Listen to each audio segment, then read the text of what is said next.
Roundtable Live for April 21st, 2017. I am BaerTaffy, joined by MathasGames, RockLeeSmile, and Northernlion. And joining us for the very first time, developer of Tower of Guns and the upcoming Mothergunship, it's Joe Mirabello. How you doing, buddy? Oh, shoot, you're muted. Everybody's muted. No! Ah, no, we're back. Okay. I was like, I heard him fine. I don't know what you're talking about. Professional show. Welcome back, Joe. I'm doing well. How are you? Good. Much better now. Thank you for joining us. Appreciate it. My pleasure. I'm happy to hang out with you guys. I know I told you before we started, I'm a fan of you guys, all of your work, and I appreciate the coverage you guys have done at Tower Guns in the past. Thank you. Appreciate that. Yeah, we're all, oh man, it's a happy vibe in here, isn't it? You know what? Thanks for making it. Yeah, that's good. Thanks. Too. Mm-hmm. It was fun to make. I had a good time making it.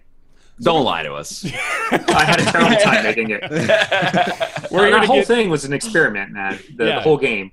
Oh, God. Well, you know what? Take us right into that, actually, because that's a really interesting facet I didn't know about. It was an experiment? Tower of Guns?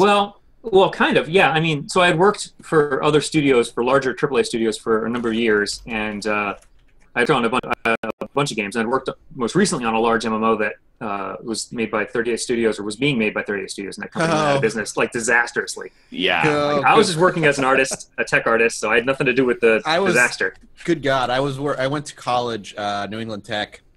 Oh, yeah. Like, it was a couple classes before me, like, graduated and all got hired by, like, 38 Studios.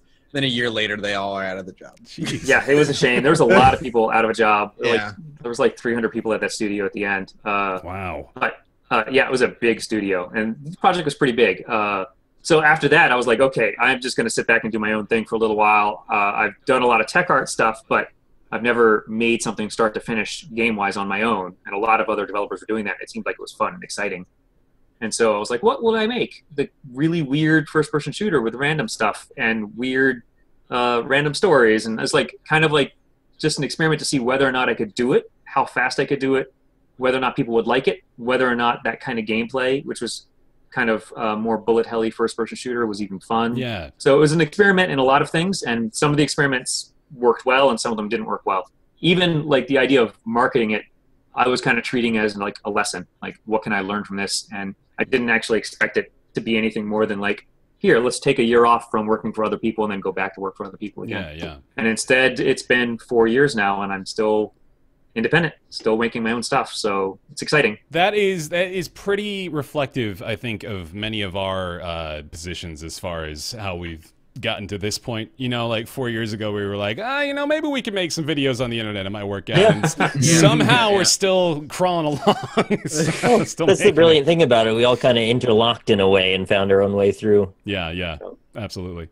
Well, you guys, all four of you, seem like you also focused on covering the same types of games at the same time. So it kind of makes sense that you would all kind of like gravitate to each other as well. Yeah, I like to believe that premise for this podcast makes sense too. So, speaking of the podcast, we are going to be doing a show today. Hey, what do you know? Sorry for missing last week. We're all on spring break of some sort or another. Ryan over in Japan, me with family, and Mathas wearing his Sailor Moon suit. It's true. Yep. I was here. Nick was here, yeah. I appreciate you being back with us here, though. We do have a docket today. Going to be talking mostly with Joe about his project, about Tower of Guns, what he's been doing with Mothergunship, and more just about you as well, man. I'm curious about the life of an indie, really what you've got going on. So I want to hear more about that. I can tell you all about it. Good. It's a lot of staying at my desk all day long, working on stuff. Amen. We're familiar with that. We'll be talking a lot about Tower of Guns, about Mothergunship, of course, his upcoming project as well. Then we'll dive into more of a traditional docket. We'll be talking some of Twitch's upcoming changes, including the new affiliate program that they just announced today, which is a really big change, as well as their new subscription model and all kinds of fun stuff there. We're going to be talking about Slime Rancher, which Nick has been playing the hell out of, which has been around for a while, but we still have an excuse to talk about it because it's still in early access, right? So we got a free wild card there. Also, BioShock Infinite, which I know another one that's brand new game, really new on the scene. I wanted to do an oldie but a goodie for a little bit there too, so I want to talk about that as you've had a fresh experience with it. Brand new stuff though. Rick and Morty Virtual Rick-ality just came out yesterday, so I'm going to be talking in depth about that because, believe it or not, I finished it since yesterday, so there's a little bit of a tell for you there as far as that's concerned. Let me stop you there. Uh-oh. Believe it. Believe it. Don't believe Yes. it. And then we'll be talking about Flinthook right at the tail end of the show as well, which most of us have played, so that's great. Let's go ahead and get back into it. Tower of Guns. For those who are uninitiated, Joe, please describe for them, what is Tower of Guns? Tower of Guns is a randomized first-person shooter, bullet hell, roguelite-ish thing. First-person shooter came out in 2014. I made it mostly as a one-person project, at least initially. I did gradually kind of Katamari my way into getting help for all as development went along. But initially it was just me. And then it came out 2014 on Steam, on PC, and then pushed to consoles with the help of a developer named Grip Digital. So that was Xbox and PS4 and PS3. And that was like 18 months ago. So it's also been in quite a few different Humble Bundles. It's been in a big PS Plus deal. It's gone out to quite a few people at this point have downloaded it. I was expecting it to maybe, like I said earlier, it was an experiment, and I was expecting to be like, maybe it'll sell a few thousand copies, it'll be fun, and then I'll go back to working for another studio again. And instead, it's wound up in, all told, millions of hands, which is pretty crazy to me. That's awesome. So That's awesome. yeah, I mean, when you add in all the console stuff, it adds up quick. It's been exciting. It's been a really cool road, and it's never a place that I thought that game would get to because of how loose I was with its development. So now, working on Mothergunship, you can see my poster back there. It's me basically taking a very similar idea, taking the Tower Guns things, the experiments that worked well, and really refining them. Like saying, okay, what worked well? What can we refine? Spend a little more time on? Spend more polish on? What can we take out of it? And what can we abandon? Things that didn't work so well. So it's a lot of applying those lessons and making something that I feel stands up, but people who like Tower Guns will still like, but also as a game that new people will like as well. Mm-hmm. So on the description page, you kind of wear your inspirations on your sleeve. You mentioned a bit of a mix of Isaac with Doom 2. And oh yeah, absolutely, Tower Guns. I was playing a lot of Doom 1 and Doom 2 again. I play a lot of retro games now that I think about it. I go back and play a lot of old games from my youth, and a lot of them don't hold up very well. But Doom and Doom 2 both hold up amazingly. Yeah? It's the movement, the combat, the core loop holds up really well. And I want to try and capture that kind of franticness. Like big rooms, lots of places to explore, lots of surprises. Trying to keep the player off guard as much as I could. But Isaac, of course, was also, 2014, 2013, that would have been right when the first Flash version of Isaac came out. And it took the indie world by storm. Like, everyone was like, this is great. The idea of mixing Zelda dungeons with a roguelite. And it got a lot of developers thinking, like, what else can be mixed with the roguelike formula? And so you put a bunch of developers in a room, give them a game like Isaac, and you're going to inspire some people. So were you having conversations back in 2014? Were you in a lot of circles of devs talking about what Isaac was doing to the scene? And were you in the moment with that, or was that sort of a realization that you made after the fact? It was yes and no. This would have probably been 2012 because we'd have to go back 18 months because of working on it. So 2012-ish. It was more so I was playing a lot of Isaac, and I realized I was taking screenshots of my characters, and I was having these unique adventures every time I played, and me realizing that was fun, but then also really wanting to work on a first-person shooter and being able to kind of see how I could marry the two together. And now I had never done any large-scale programming before, so I was trying to be very cautious about how I developed the approach of Tower Guns, and I started to think about ways that I could kind of develop something with the skill set I had, knowing what I could make on my own, that still satisfied as much as I could of that itch. Yeah. Obviously it's not Isaac. Isaac is a fantastic, as near masterpiece as you get when it comes to indie games. Don't you even dare try to suggest in the presence of this man. But I felt like I learned a lot from it, and I also feel like I did a pretty good job for Tower Guns. I was very happy with how it came out and the reception of it. Yeah. So that blows my mind that you went into that just with that level of ambition going, I don't really have much, large-scale programming knowledge. We're going to make a randomly generated first-person shooter. That is huge to me. Well, you actually played a lot of Tower Guns. You did a whole bunch of series on it, or videos on it. And did you ever realize that it's not like, I mean, obviously you know that you saw the same room over and over again. Stitched together prefab rooms, right? Except it's not. It's actually like a slot machine where each slot has a series of rooms that can spawn. So it's groups that are prefab, not single rooms. Gotcha. Yes, which is really lame, and that's obviously something that is not an issue in Mothergunship anymore. And Mothergunship is much more dynamically, randomly composited. Still a lot of hand-built stuff because people actually really responded to that. Like, this was something I thought people were going to crucify me for because it's not as well, yeah, nobody noticed. Like, it's crazy the amount of stuff that developers are afraid of when.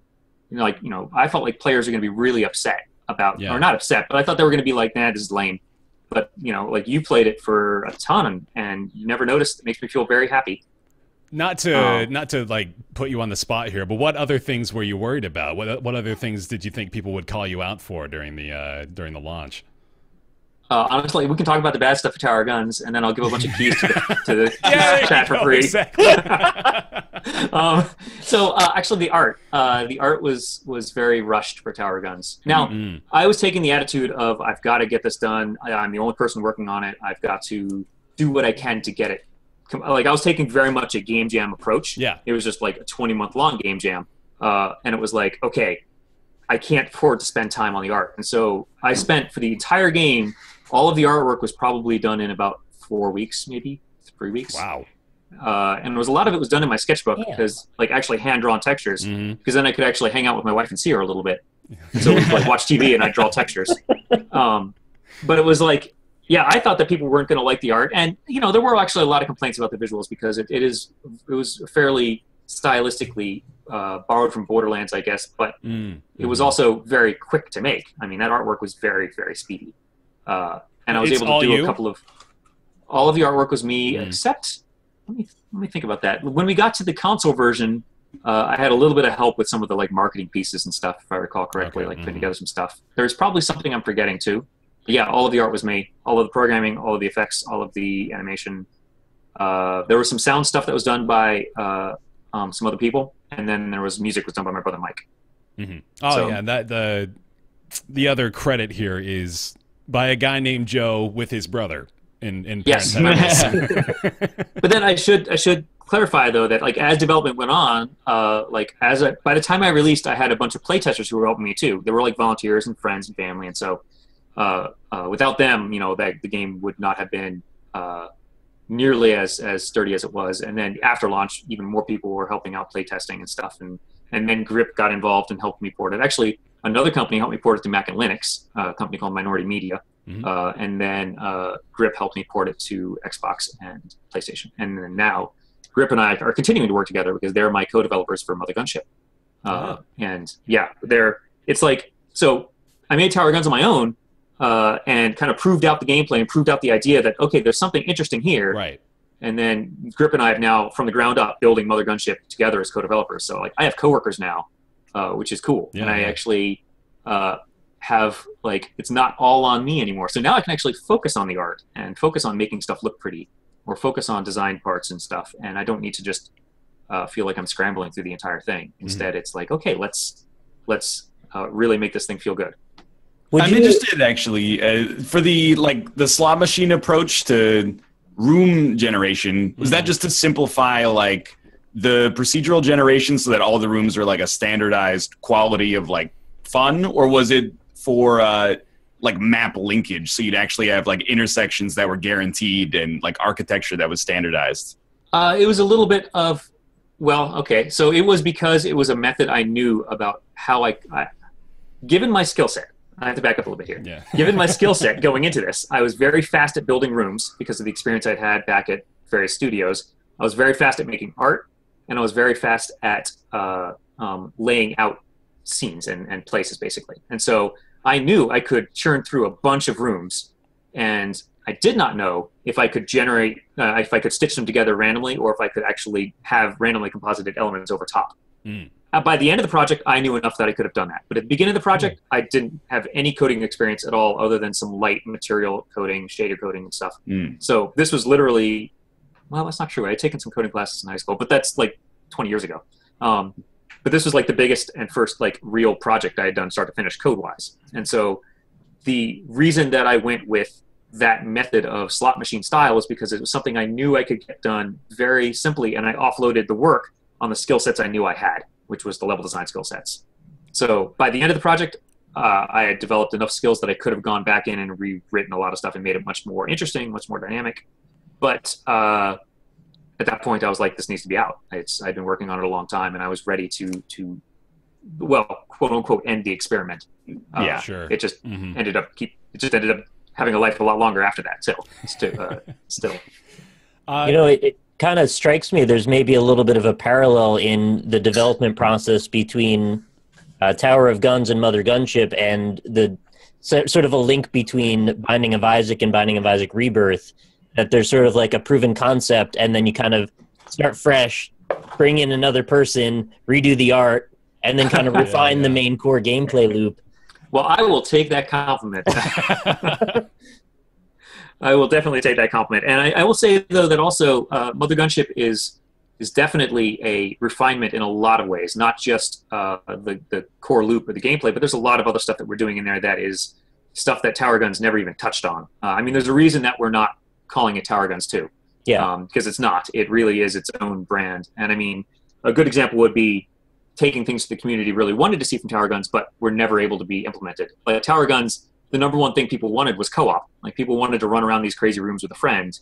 And in Mothergunship, we're like, okay, now we're planning this from the beginning. Let's plan for co-op from the beginning. Online co-op? Yeah. So it's like in Tower Guns, I hadn't planned that from the beginning, and there was no way I was going to be able to inject that later. That would have been quicker to rewrite the project, honestly. Yeah. But Mothergunship, it is from the ground up. So that's something we're focusing on as a first, what would you call it? A priority feature, if you will. Sure. Another thing is LSS just now, I think. Maybe. Yeah, actually, like not to get into the minutia too much, but we deal with this so much from like a streamer focused side where we know logically you don't just tick a box, as much as we joke about it. Yeah. That, like enables online, but what is like from an abstracted like layman's perspective, like what's the difference? If you wanted to add online co-op later, like why do you have to rewrite the whole project instead of just, adding in like, another function? How hard is it really, Joe? Come on. Explain it. Let's think about everything that's in your game needing to be done twice. Yeah. First off, but needs to be synced between the two, and needs to have authority. So a good example would be the bullets in Tower of Guns. All those hundreds and hundreds of bullets. So each bullet needs to be able to be basically pulled about whether or not it's hit something. It needs to be pulled whether or not it's actually been launched, where it's going, who it's aiming after, whether or not it's going to hit something, when it does hit something, all at a high enough latency, or I guess a low enough latency, that the player doesn't notice any kind of lags. Right. It's basically the idea of replication is something you have to build from the ground up if you want to make sure that it's 1, sturdy, 2, fast, and 3 is actually has, I guess you would say, the correct authority, because you want to make sure that the players can't cheat each other also. Otherwise, you can end up with... That's why you see like rubber banding in games, because that's the authority taking over and saying, that's not where that guy actually is. He's actually over here. And it like pops him back. In order to do that stuff well, you can't really do it after the fact, unless you've been kind of quasi-planning for it the whole way. Definitely not the way I was doing Tower of Guns. So that's just from a tech side standpoint. Now you have the other problems of, from the art standpoint, Tower of Guns, you never had a player model. You have to build a player model. You actually have something to look at. You actually have to have that's funny animations to think for those now, things. Looking at it, there's nothing behind the gun. Right. There's Tower no Guns, character there. There's not. That's no. funny. And actually, in most first-person shooters, there isn't. There isn't, You really? would have arms, and that was it. You may have the arms. What they do instead is they'll have 2 different versions of the model, a third-person mesh and a first-person mesh. Yeah. But I don't know, with like, I feel like they're getting more and more away from that in later first-person shooters where you can like look down and see your feet and stuff. But I'm super used to in Unity, you look and you see there's just like a pill. It's like the shape of a dome. Yeah, a capsule. Yeah, the capsule. That's always what it is. It's replication. Sorry, like multiplayer is pretty complicated, and if you think about wanting to have replication really fast with a game with a lot of stuff moving, right, you fake a lot of it. Like even in the most highest tier AAA games, they're still faking a lot. Like they don't simulate every bullet every frame. What they do is they say, okay, all the bullets have started here. We're going to let them go, and soon they hit something that's in the same place as what is on the server. And if not, then we'll rubber band it and fix it. And so there's a lot of like course correction along the way. So not being a programmer, because I still don't consider myself a programmer, it's nice not to have to worry about these things.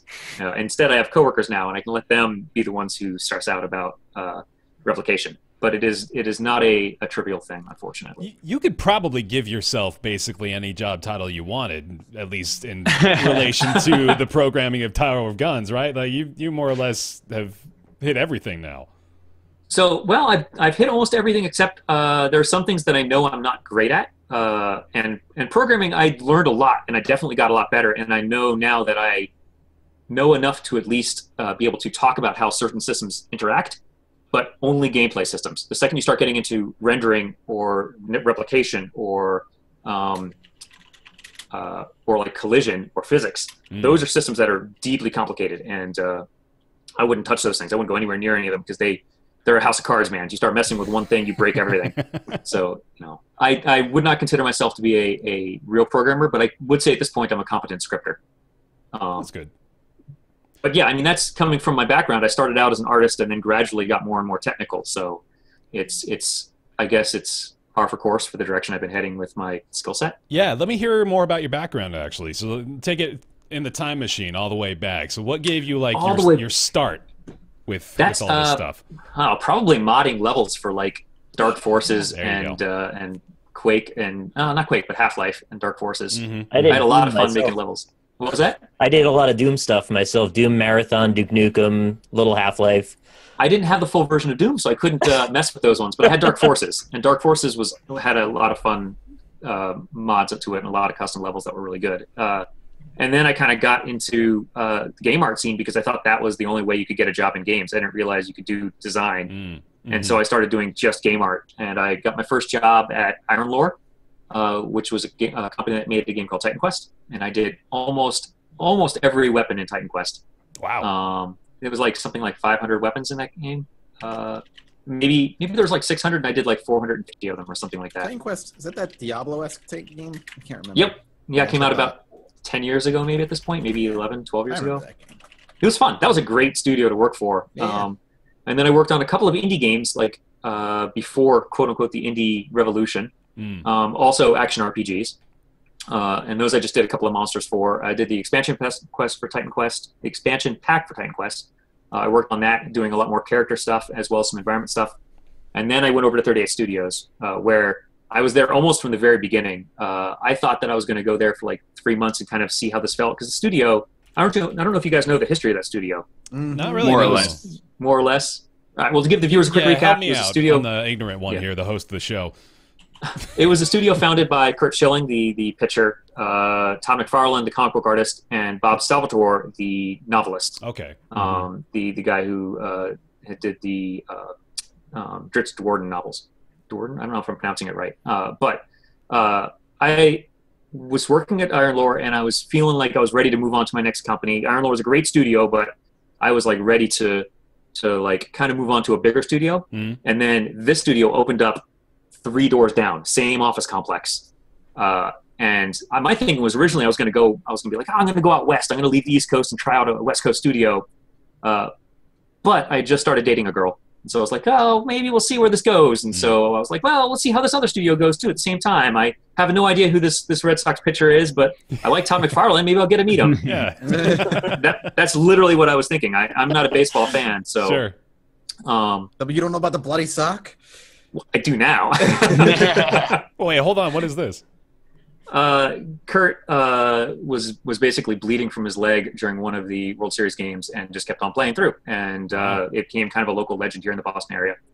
I think that the sock is still on display or something. I don't know. I thought, in the tragic flash forward, I thought he had to sell it to cover some of the liens. Oh God! That were issued by the Rhode Island government. The tragic fast forward is he put the state of Rhode Island in millions of dollars of debt. Oh my God! Wow. Yes. No, actually, it's not the state. Well, okay, we can get into that if you want to, but that's a long story. I don't know the details too much. As long as you're safe, I don't want to. If you're gonna be hunted down by former 38 Studios heads, I don't want to put you in any danger here. But well, I can say that there was two tiers of things that going on there. There's the development side and development down, and that's where I was, and we were just plucking away doing our thing. And then there was the management up, and they were trying to secure funding and trying to get the studio basically keep 300 people employed. Yeah. Well, it was much smaller before we took the Rhode Island loan. We took a loan to move to Rhode Island, and I do believe that there was nothing but honest intentions in terms of moving the company to Rhode Island, getting people working there, and for a while things seemed like they were doing very well. But I do not think that you could blame entirely the studio for the collapse of things. I do feel like there was some shady stuff going on the part of Rhode Island as well. That doesn't surprise me. Rhode Island's a shady state. Listen, I lived there for like 19 years. Rhode Island was an interesting place. It's so easy to throw shade at Rhode Island, though. Like, what are they gonna do? Yeah, that's true. I don't really know very much about the details. I've kind of kept myself out of a lot of those details. That way I don't have to explain it to family. But I do know that it sucked all around. When that studio closed, there were people who got stuck with 2 mortgages because they thought that they had sold their house and they hadn't because the company had helped them sell. It was weird situations. Man. And I felt very lucky that I got through it as unscathed as I did. It's I was still working there. So to go back a little bit, I kept working there. And I kept dating that girl, and then eventually we got married, that lady and I. Now we have a kid, and it's 3 month. I thought it was gonna be a 3 month kind of exploration at that studio to see what it was like. Ended up being 5 years, and then that studio closed, and I had been saving up money with the idea of maybe going indie, trying this indie thing for a year, and I just kept on with it. And so I can't complain. The studio closing is what pushed me to go indie, and so. Right. For some people, it was a terrible situation. They got stuck in with these crazy mortgages they had to pay. They got stuck in bankruptcy. One person lost their health insurance the day before their kid was supposed to be born. Oh, jeez. I mean, there were some rough situations, and I feel like it was one of the best things that's happened to me. It feels terrible for me to say that because it's pushed me this direction, but I felt like it pushed me to become an indie developer. And I did learn a lot from that studio too. I mean, I grew from being a junior artist to being a senior artist because of that studio, because we really had put together a good pipeline, especially in the environment team where I was, to create content professionally and quickly. So I have nothing but a lot of respect for all of the co-developers I was working with.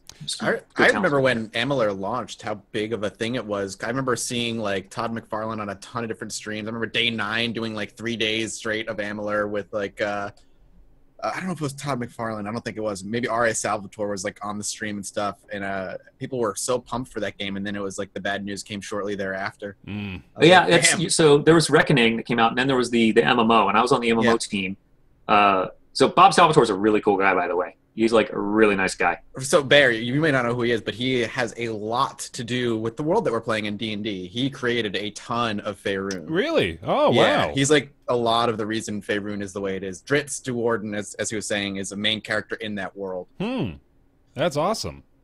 You will never meet a nicer author. He's a super cool guy and just a good guy to get into conversations with or arguments with. He's just a good guy all around. Sweet. Nothing but high respect for Bob Salvatore. What were we? Sorry, we got sidetracked there, didn't we? Before Mr. Salvatore. We were talking about Amalur, and he was on the MMO That's side. right. Of things.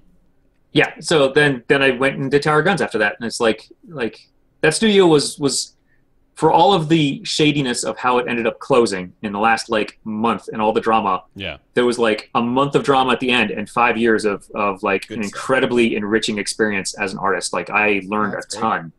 And I worked with some amazing artists, and I feel like if it had continued on, that studio would have been a really interesting place to work for years and years. So I didn't that realize. was actually where I went to New England Tech for initially. I was like, oh, maybe I'll check out 38 Studios, because I was going for game development at the time.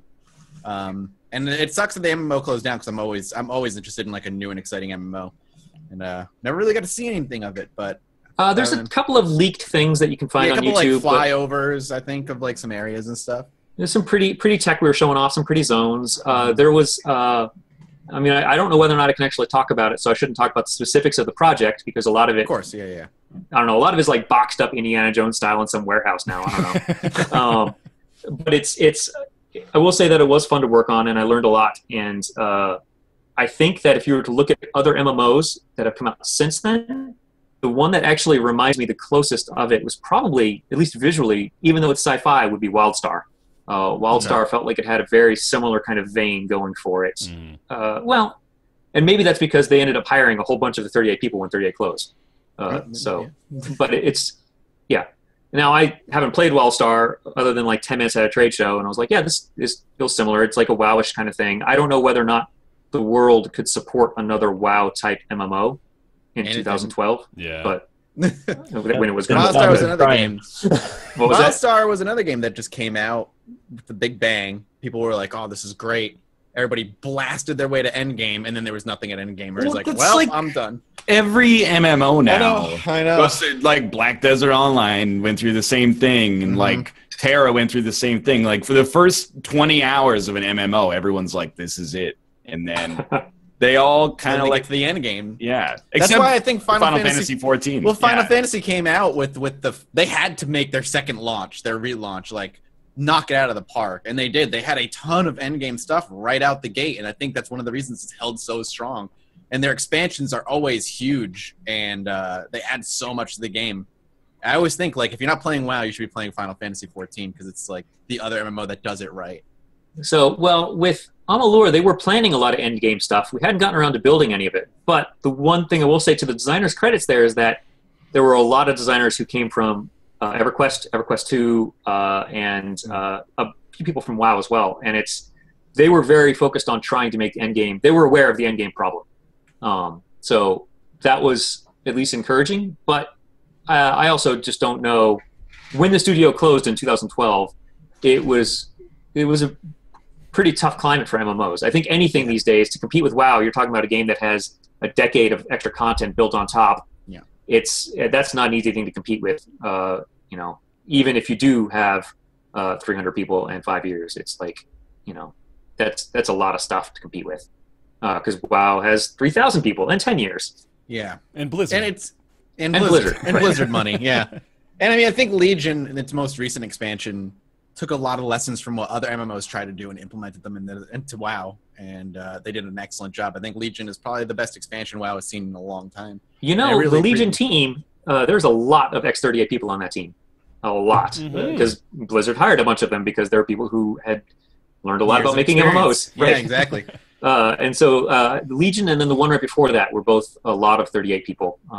I don't know how many people, because I know how many people are there, but I don't know how big percentages of the team, because I don't know how big the team is. But I will say that there were, like dozen, or maybe a few dozen, maybe one or 2 dozen.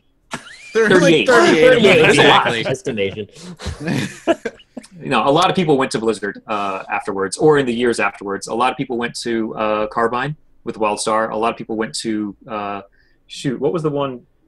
Factor 5 or Red Factor? I can't remember. Those both sound like studios to me.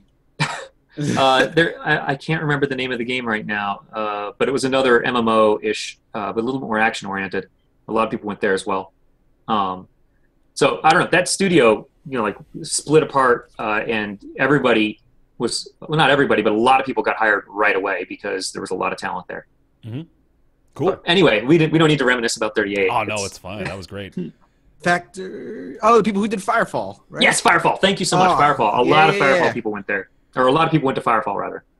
I just lifted this little nugget from the wiki page. Apparently, Bob Salvatore created over 10,000 years of backstory for the Amalur. Yes. What? There's a book Scott has, which that should not surprise you, that is like the grand history of the realm, which is all the history of Faerun and the gods and their lives and death. Is crazy. That's wild. But 10,000 years is like longer than the Earth has even been around. He's gonna say, yeah. Like, that's incredible. That is insane. That one man could do this. He just grew day by day, each day of every year.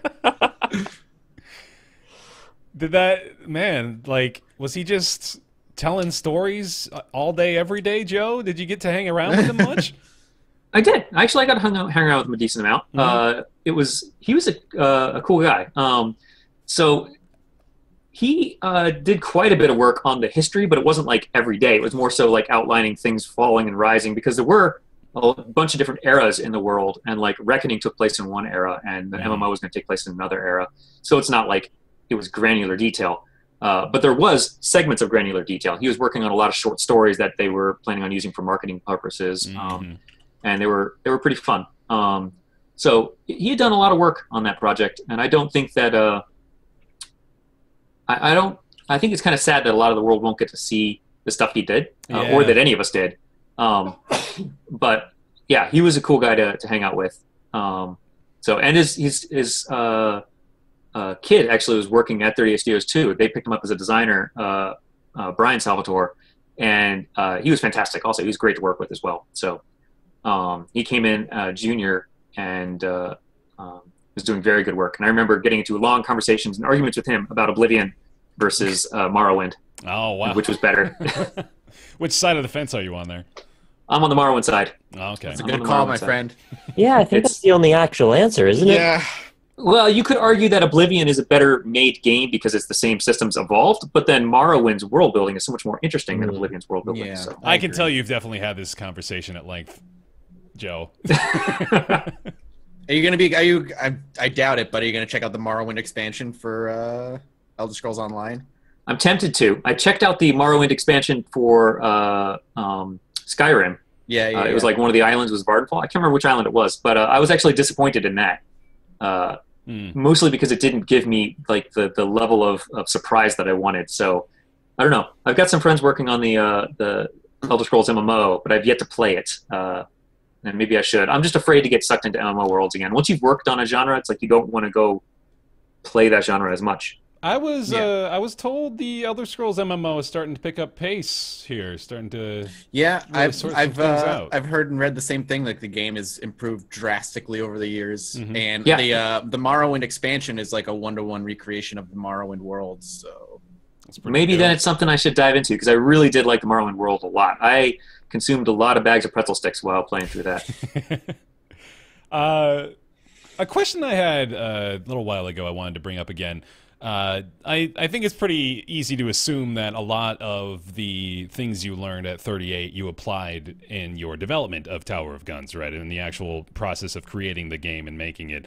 As far as like releasing the game and finishing it and getting through all those things at the end that make actually finishing a game so hard, did you learn anything from 38 that helped you to do that, or did you just sort of have to figure that out for yourself?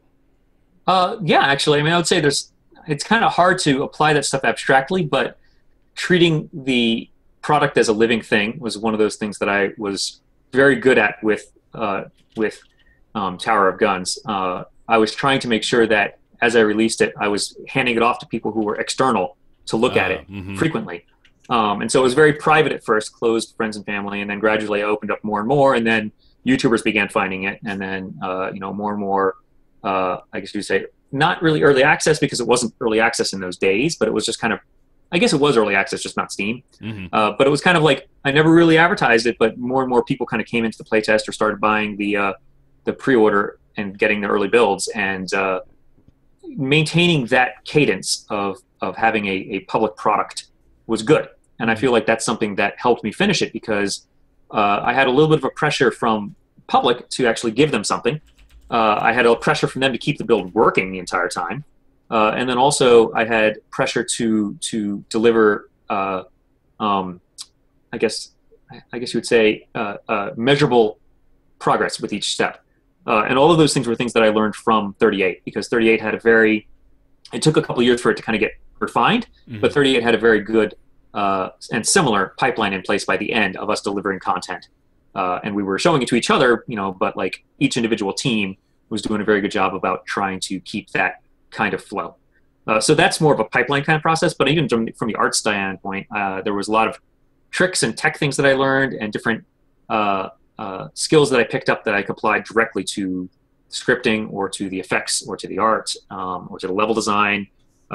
Basically, I was working at the very end of 38 Studios' I guess, life, I was working on dungeon pieces, which are like modular Lego pieces, basically building them out so that people could quickly build dungeons. Those pieces were constructed in such a way that they could be placed very quickly, and you could build out entire rooms with them very fast. And those gave me the ideas for how to build sci-fi pieces for Tower of Guns. It's like a very similar set of Legos. Like once you kind of learn what Legos work, you can rinse and repeat it and create new kinds of art using the same ideas for the Legos. And that's why a lot of the pieces and a lot of the rooms in Tower of Guns were able to be built so quickly, is because I had a lot of experience building Lego pieces, if you will. Right. Awesome. Good stuff. So let's then talk about Mothergunship. Sure. So give me the quick Steam page breakdown of this one as well.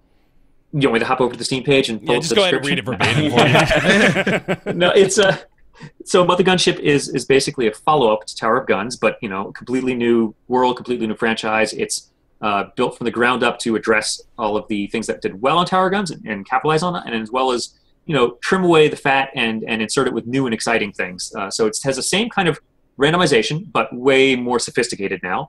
Not quite as hacked together as Tower of Guns was regarding its randomization. But it still has a level of handcraftedness. The rooms are still hand-built with like extra content on top of it, layered content of randomization, and then a few extra surprises on top of that.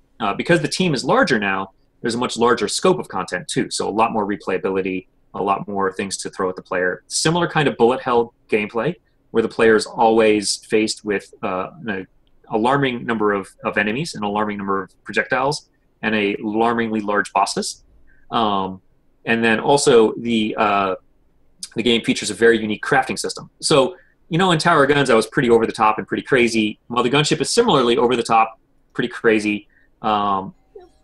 And I wanted the player to be able to craft a gun that was similarly let them have the craziness in their own hands. So it's actually a very modular gun crafting system. You basically can stitch 30 barrels across the bottom of the screen and have a gun that shoots like 30 bullets at once if you want to. I really let it go crazy. I'm so in. Yes. You can so you have those 30 barrels, you can strap like a spread modifier to them, or now they're all shotguns or something. So important question. Yeah. Are there or will there be railguns? There is a laser kind of railgun now. That's acceptable. I don't know why not. Yeah. Railguns are the superior method of fire in all first-person shooters, so it's just something I prefer myself. So did you like the crossbow in Tower of Guns then? I think that was the closest to a railgun I had. Crossbows are pretty close, yeah. I mean, if they leave like a little corkscrew behind them, like a contrail, I could get into that. Yeah, that's what the crossbow did in Tower of Guns, I think. So that kind of stuff is... The modular system in Mothergunship is pretty bonkers. You can do some really crazy things with it. Like you can actually graft barrels that go all the way across the bottom of the screen, all the way up the sides, all the way across the top. Oh my god! We have guns that we've created that we call the window, and it was quite literally a window of barrels. But every time you add a piece, my soul. Every time you add a piece to your gun, it costs a little bit more to fire, and so you have a rechargeable meter. So you could build that crazy gun. You may only be able to fire it once. So to back up a little bit, though, and give you a little bit of an idea of the story of Mothergunship, the Earth has basically been taken over by data-hoarding, kleptomaniac alien robots. And it's your job as one of the last members of the Resistance to liberate Earth by destroying their armada, one ship at a time. Each ship is a randomly generated level and designed to be played in a lunch break type session, similar to Tower Guns that was designed to be played in like a lunch break experience. This is designed to be played very short bursts, and each ship is its own mission, if you will. And then you're working your way through these missions to the final ship, the Mothergunship itself. Along the way, you get like daily challenge missions, co-op special missions, endless missions, nightmare missions, all sorts of. We can do a lot of crazy things with the way we arrange missions, so that the player is constantly surprised with what they will be facing, and the way that we're building it is actually very expandable too. So like as we are developing the game, we're able to very quickly find a lot of new fun things and kind of incorporate those things into design very nicely. But it's taking what worked well in Tower Guns, that basic core loop of randomized room, crazy bullets and projectiles, and over-the-top gameplay, and really refining it. So there's a lot more polish in the art, a lot more polish in the gameplay. There are some familiar faces who pop up, some familiar kinds of enemies. But also a lot more sophistication in the enemies now, too, because it's no longer just me.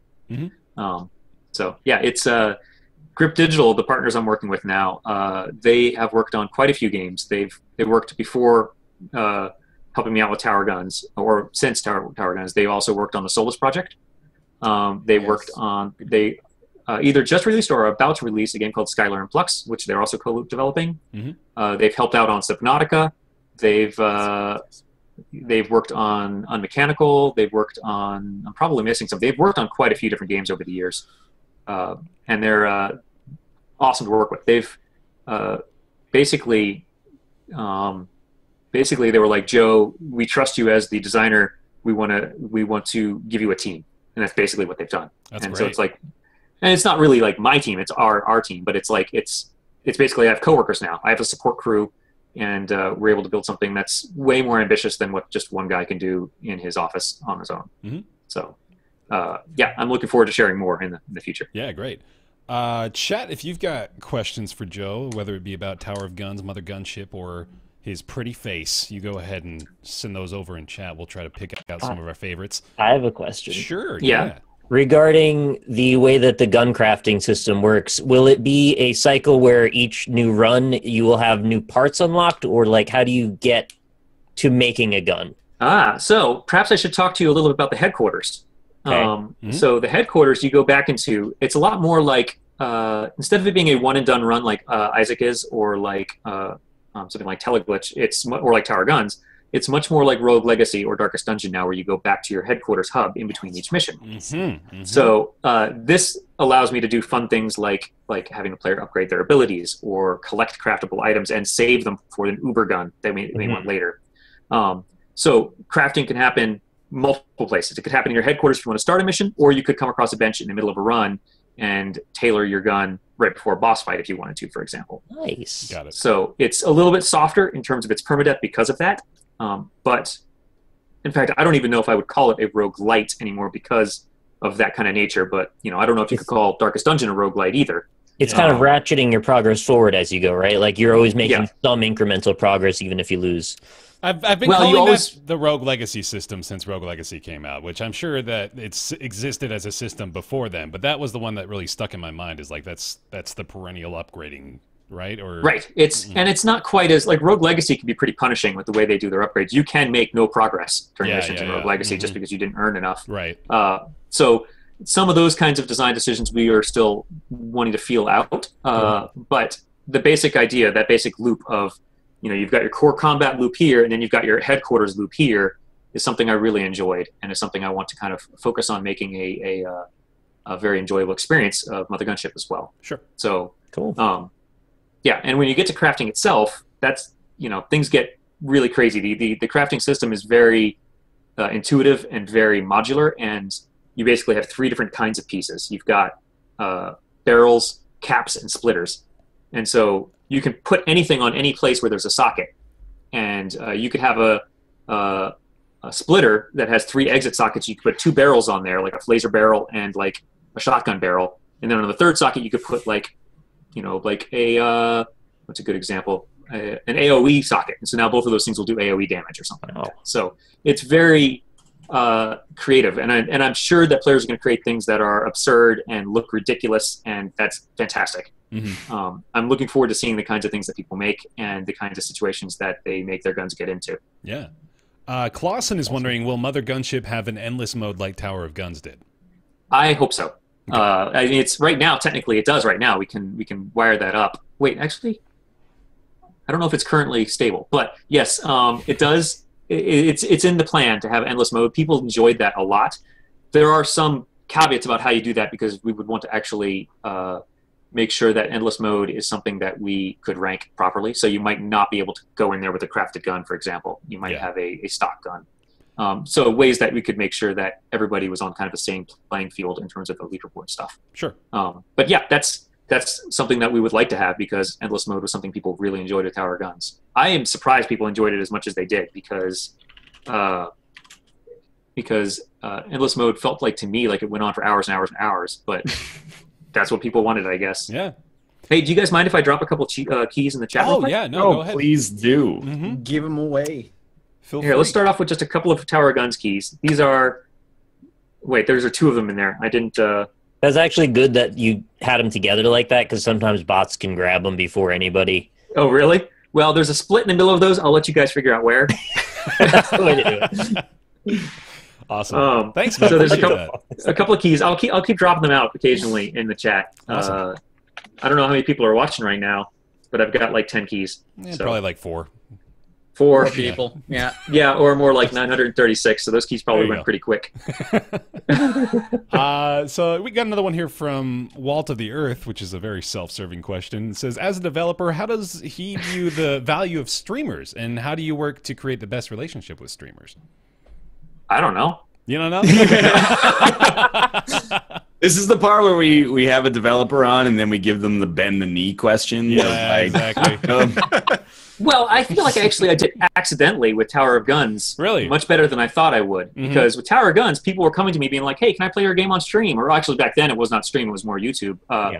And I was like, I guess, sure. And I had been watching enough streams. Actually, I was watching a lot of your videos, RockLee, because I was watching a lot of the indie impression stuff. That stuff kept me going through Tower of Guns development. Hell yeah. Thanks, man. That's awesome. Yeah, I was like, every day I was like, what's he getting into this day? It was a lot of fun to see the crazy stuff you would find to dig up from the London Dars and stuff, and that was actually getting me into it was kind of cluing me in. I was also watching a bunch of YouTubers actually, because I was like trying to get a sense for what people responded to in terms of other roguelite-ish kind of games. And so I was learning pretty quickly how important it was to one, if you have a game that caters to it, to make sure that you get this game in front of YouTubers. Not every game does. A lot of story-based games or adventure games maybe don't or didn't then cater to a streamer or a YouTuber. But with Tower of Guns, it was pretty quick for me to see okay, this game is going to live or die based off of whether or not streamers or YouTubers like it. And fortunately, Tower of Guns had limited replayability, but had enough that people really did respond to it for at least a little while, and that I think is the reason that I actually have a career now rather than just a quick sabbatical and going back into working for somebody else. So I have to say thank you to the YouTubers and to streamers both. That's what we were looking for. There we go. We got that right. So yeah, it makes sense though, because you guys are looking for content.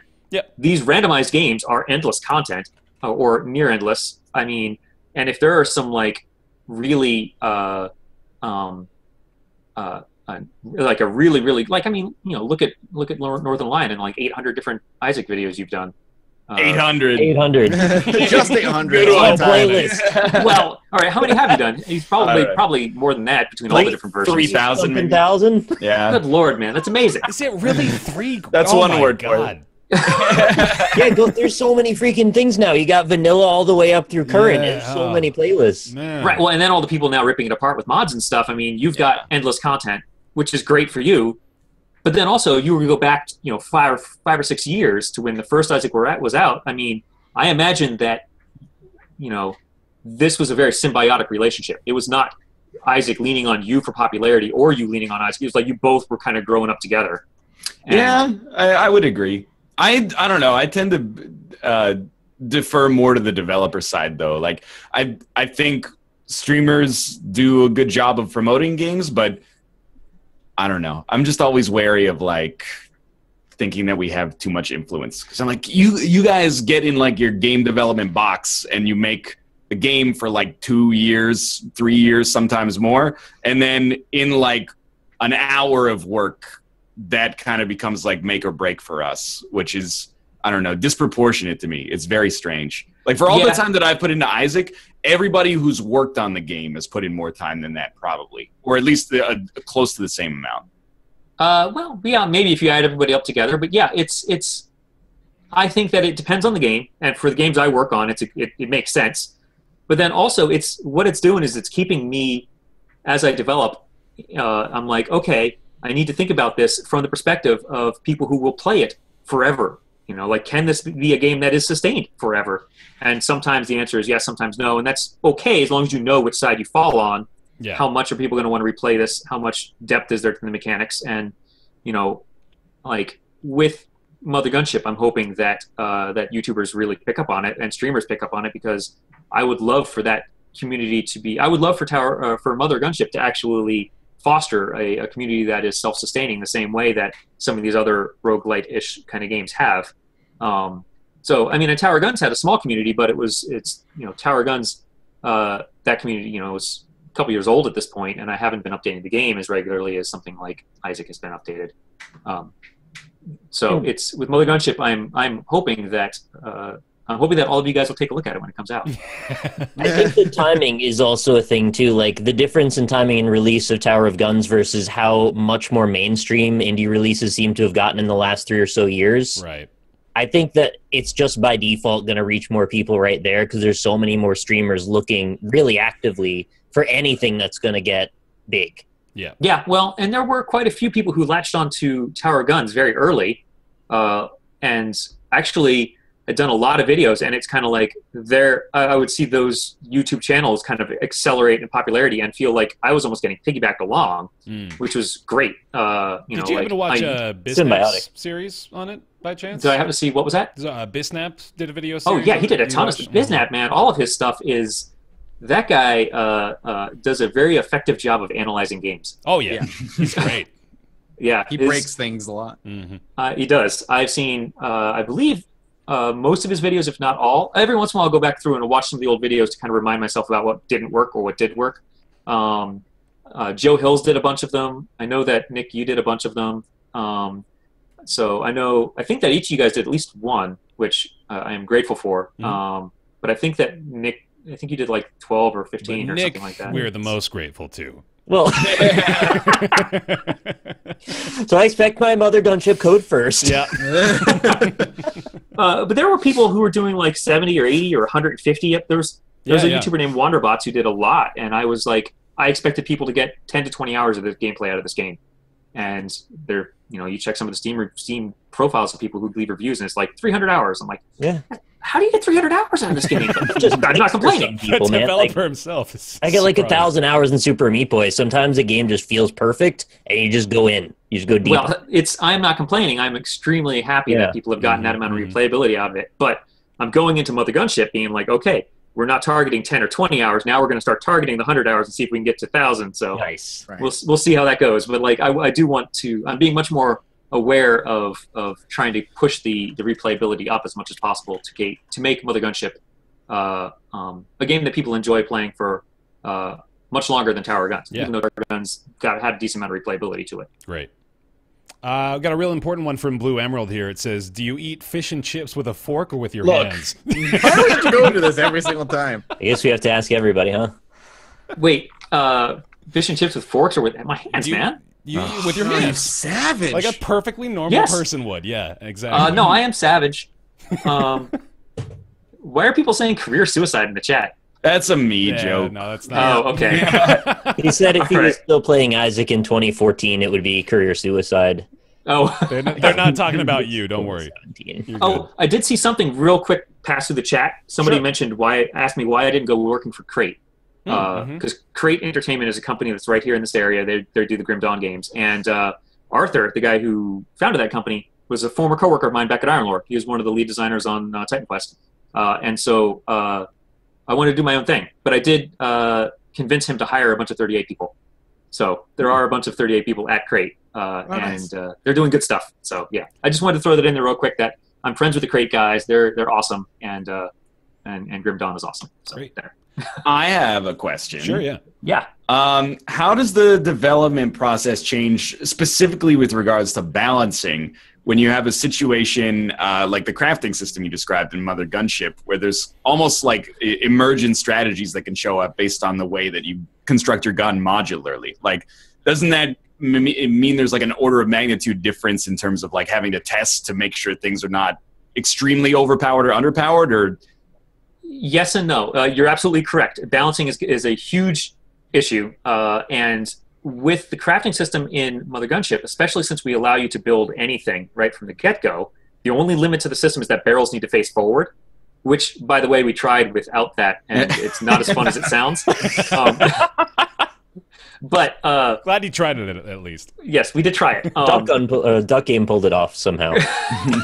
Well, that's also side view. When you're in first-person shooter view, shooting behind you doesn't quite work as well as you think you want it to. You really do. You want to be able to shoot things above you, but instead you just wonder why your bolts aren't going anywhere. But it's the way that it works is there's almost this auto-balancing mechanic where the more powerful a gun you build, the faster it burns through basically an overheat meter. And it's your ammo. You have unlimited ammo, but it's a rechargeable meter. And so the result of that is that you can build those powerful guns, but you may only be able to fire it once a second. And so it actually kind of caps itself with DPS until you start upgrading stuff in the headquarters. And so we have the ability to kind of gate balance based off of the amount you've played there. And so that ends up making a little bit of a smoother balance situation. But you're right, it is a complicated situation because the difficult part about that kind of system is that you don't want to ever make the player feel like they're penalized for building something crazy. And so you can also influence that a little bit by what kinds of pieces drop, whether or not certain kinds of pieces or gun parts are allowed to drop. More powerful gun parts may not drop until you've reached certain missions or until the difficulty is at a certain level of tier, rather. So it is a complicated situation that is going to be something we are refining from now until way after we've launched. We're going to continue to support this game and refine it as feedback comes in. And it's something that balance I'm aware of is going to be for the entire development of the project. It's going to be something we're refining because that's the way that a game like this needs to be done. And it's always interesting, like in roguelites, you don't want to penalize players. Like playing a bunch of Isaac, that's something that comes up all the time, is that there's these items you pick up that actually like ruin your run and make it like impossible or extremely difficult to win. But I imagine when you have like a user-guided crafting system, you also want to avoid giving people like the ability to solve it every time, like for there being one convergent solution that is just like the optimal way to do things. Otherwise, it runs the risk of becoming samey and kind of undermining the replayability.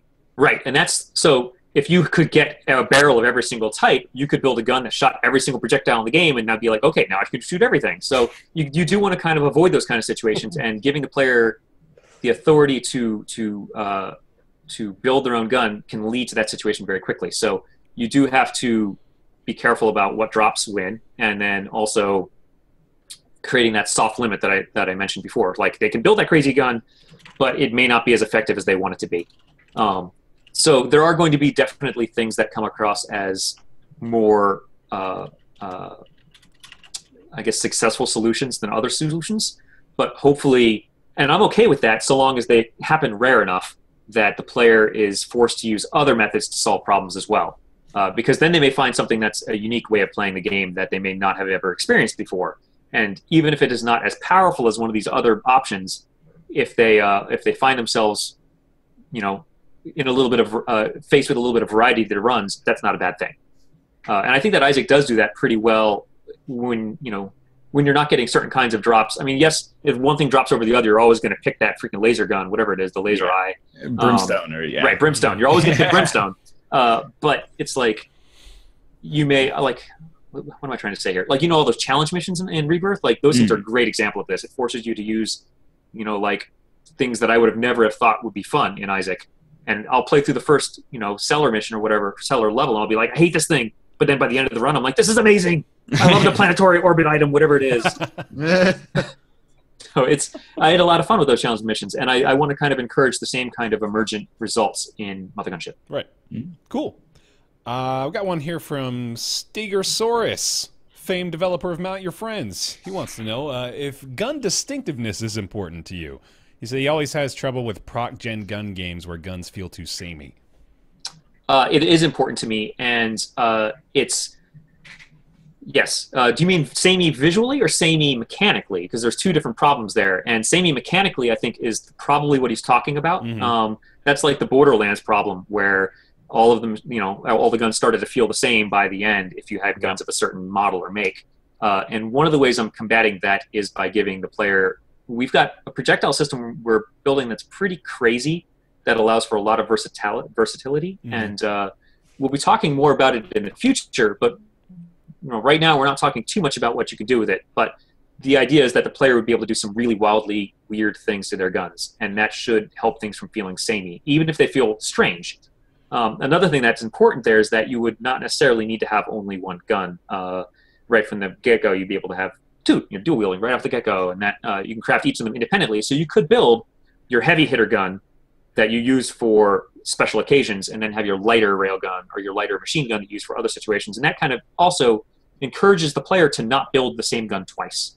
Instead, they're going to look for ways to diversify each gun so that they can be used in different situations. Right. Is the kind of the scope of it, and we talked about the Rogue Legacy style unlocking, sort of ratcheting forward progress thing, is the scope of it going to put it so the player will have a lot more versatility and options towards the end of that unlock scenario? So you'll be able to make a much crazier gun for every run? Potentially, but you could make the crazy gun from the get-go too. It's just whether or not you would find it to be practical. You may never find building a crazy gun to be practical, like a super crazy gun, because you may find that it's not as effective as a gun that uses 4 of the same exact kind of barrel. You may find that synergy works better. Okay, so you're keeping the balance all the way through to the end, essentially. You're not just sort of letting it go off the rails by the end of that unlock scheme. Well, that's the hope. Whether or not you can execute it, it's going to depend on a lot of playtesting and a lot of refinement on the system as we go. But that's the hope, that it feels like it's curated, but still allows for the craziness if players want to go that direction. Some people would see it as sort of a badge of honor to say that you got to the end, so here you go nuts.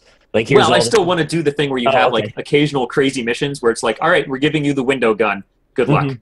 Nice. Because those kinds of things are fun to play with, and I feel like with Tower of Guns, I was really letting the player go crazy occasionally with like getting 100 jumps, and that's something the players really responded well to. So I'm aware that limited amounts of crazy, limited amounts of letting your game be broken for a short while can be fun, as long as it doesn't overstay its welcome. Nice. All right. I agree. Great. I was wondering, actually, if the hug bots are going to be making a return. I haven't built them yet, but I think my wife would kill me if I didn't put them in there. So they're going to be in there. All right, good. I'm not sure how I want to do them yet, because I want to implement them a little bit differently. Hey, there's the little hug bot. He's got it. Colleen made that. That's awesome. She only made about like 8 of them or 7 of them, maybe a couple more. So yeah, maybe 10. But yeah, there's not very many of those things around. That is a custom crocheted hug bot that Nick has there. That I sent, we sent as a thank you for all of your streaming love, or your YouTubing love, I guess I should say, specific. Awesome. But yeah, you're wearing your Tax 14 shirt, aren't you, Nick? Yeah. No, I'm celebrating the whole event, honestly. Actually, a complete coincidence that I just happen to have this shirt on today. Yeah, they'll be making a return. I'm not sure yet how, but if I did not have them, a lot of people would be very upset with me because they were a favorite character from Tower of Guns. The one thing that I'm struggling with is the idea of that if I throw them in every level, you're supposed to destroy each ship by the end of the ship, so all those hug bots are going to be dead. And there was Save or kill the animals. Although that happened in Tower of Guns too. I think you destroy the tower at the end, so any surviving hug bots got it at the end. I don't know. Moral quandary. Yeah, so I'm not sure where I want to put them yet, or if I want to do the similar kind of like difficulty trickery that I did with the hug bots in Tower of Guns. But I did like having them there, and I liked having them have actual gameplay repercussions. Yeah, even if they were light. I was trying to reflect back on that, because they did actually make a difference, right? Whether or not you killed them actually had an impact on your gameplay. They did quite a few different things. It changed. I don't know whether or not you guys want spoilers or not. I guess the game's been out a while. We got 3 years is good, right? Okay, so if you killed Hugbot, you could never get to certain levels. Certain levels would never spawn. You also would get a ratchet up in difficulty. You would get some loot, and then you also would never ever see a golden Hugbot. The longer you went without killing a Hugbot, the more likely a golden Hugbot would spawn. And if a golden Hugbot spawned, it was the same choice, but the risk reward was even higher because they were more likely to spawn a whole bunch of good loot. Okay. So it was kind of like, all right, they couldn't tempt you with these other guys, maybe we'll tempt you with a golden one. Yeah. It was a very light mechanic, but people seem to really enjoy the fact that there was something there and kind of figuring out what they did. And I think that people were, I think that they enjoyed not killing Hugbots and finding certain levels, which I liked. So I want to have similar silly things like that in there occasionally. Mothergunship is not treating itself seriously. It's probably got, I imagine, a similar sort of overall tone that Tower of Guns had, because it's Tower of Guns, while it is hyper violent, it's also not taking itself seriously very much either, right? Well, it's not. I don't know if you call it violent. I mean, it's crazy and actiony, but no blood, nothing. Cartoon violence, kind of. Cartoon. Yeah, it's a game that is accidentally safe for kids because there's no blood or gore. There's hug bots. Yeah. There. So yeah, with Mothergunship, it is a little more serious in tone, but not that much. Like it's still about crazy bullets going everywhere, crazy kinds of enemies. I don't know if you'll be able to play as a grandma going to a recycling center like you could in Tower of Guns. I missed that part. That was one of the weird stories. But you can. Well, no, I'm not going to talk about that. Yeah, sorry. That's fine. And then this one came up quite a bit as we were filling the questions, but do you have release planned yet? We've got plans, but we're not talking about them yet. Okay, sorry. Okay, no problem. It's a little bit early. We just announced a couple months ago. We are quite literally working around the clock, though, because Grip Digital is in the Czech Republic, and so the time zone difference works out so that's like we overlap a little bit. Like somebody's working on this game pretty much 24/7. Well, 24/5, I guess, but yeah. Awesome. And all of a sudden, he has entered the void. Who, me? No, Ryan. Oh. Sorry. This is my impression of someone getting eliminated from the Big Brother house. Okay, here we go. Oh. And then we play the little piano medley in memoriam pops up. All right, here we go. I think that's gonna more or less take us out of the Mothergunship segment. So thank you very much, Joe, for talking about that. We're gonna have you. You're not just gonna go. You're gonna stick around. We're gonna sure. I'm here for as long as you guys want to have me here. So we are gonna chat a little bit about Twitch's new updates, new features coming to Twitch.tv. That's where we are right now, all of us together. First coming up, the new Twitch sub-tiers system, which is very curious to me. So they just announced this past week. They're introducing 2 additional ways for communities to subscribe to streamers. They've got, of course, their standard $4.99 a month subscription, and they're now unlocking new tiers for $9.99 and $24.99 a month subscriptions. So at first glance, what we can see in the difference between all these subs, the first being the $9.99 and $24.99 subscriptions are worth more sub counts toward the streamer unlocking emote tiers. And then the other one is nothing? No, they get there's a custom special emote that they can unlock for being a $9.99 or $24.99. That's right. And I don't know if they overlap or not. I assume that the $24.99 will get you everything. It'd be ridiculous if it didn't. Yeah, that would be a little silly. And then beyond that point, see, here's the thing that I imagine is going to be the focal point of the conversation. When we talk about something like this, conceptually it makes sense, right? I think it's good in general for viewers to be able to have more options to support their favorite streamers, right? And to be able to support them for more money every month if they should so choose makes sense. And it's good that they have this option now. However, looking at this and trying to consider what sort of value it adds, it's very difficult to figure that out. Because there's no value? Yeah, first of all, they're not announcing really anything else at all with this, at least in the beta for it. They've got $5, $10, and $25 a month subscription options now, and all that we know of so far is those higher price subscriptions will count toward unlocking more emotes and also potentially get you an exclusive, more expensive emote. Maybe it's my cynicism talking, but it says just screams of Twitch desperately trying to continue to dip into the Patreon donations scene and pulls money out of that third party and keep it in their own system so they can keep more money. That's exactly what I was going to say, too. This is just a larger amount of money that they can get a cutoff of faster each month. Yeah. But as someone who works, not for tax purposes, I guess, we're independent contractors, but informally we work at Twitch, I'd rather have Twitch have the money than a third-party service. Because I want them to not go out of business and leave us all destitute. So...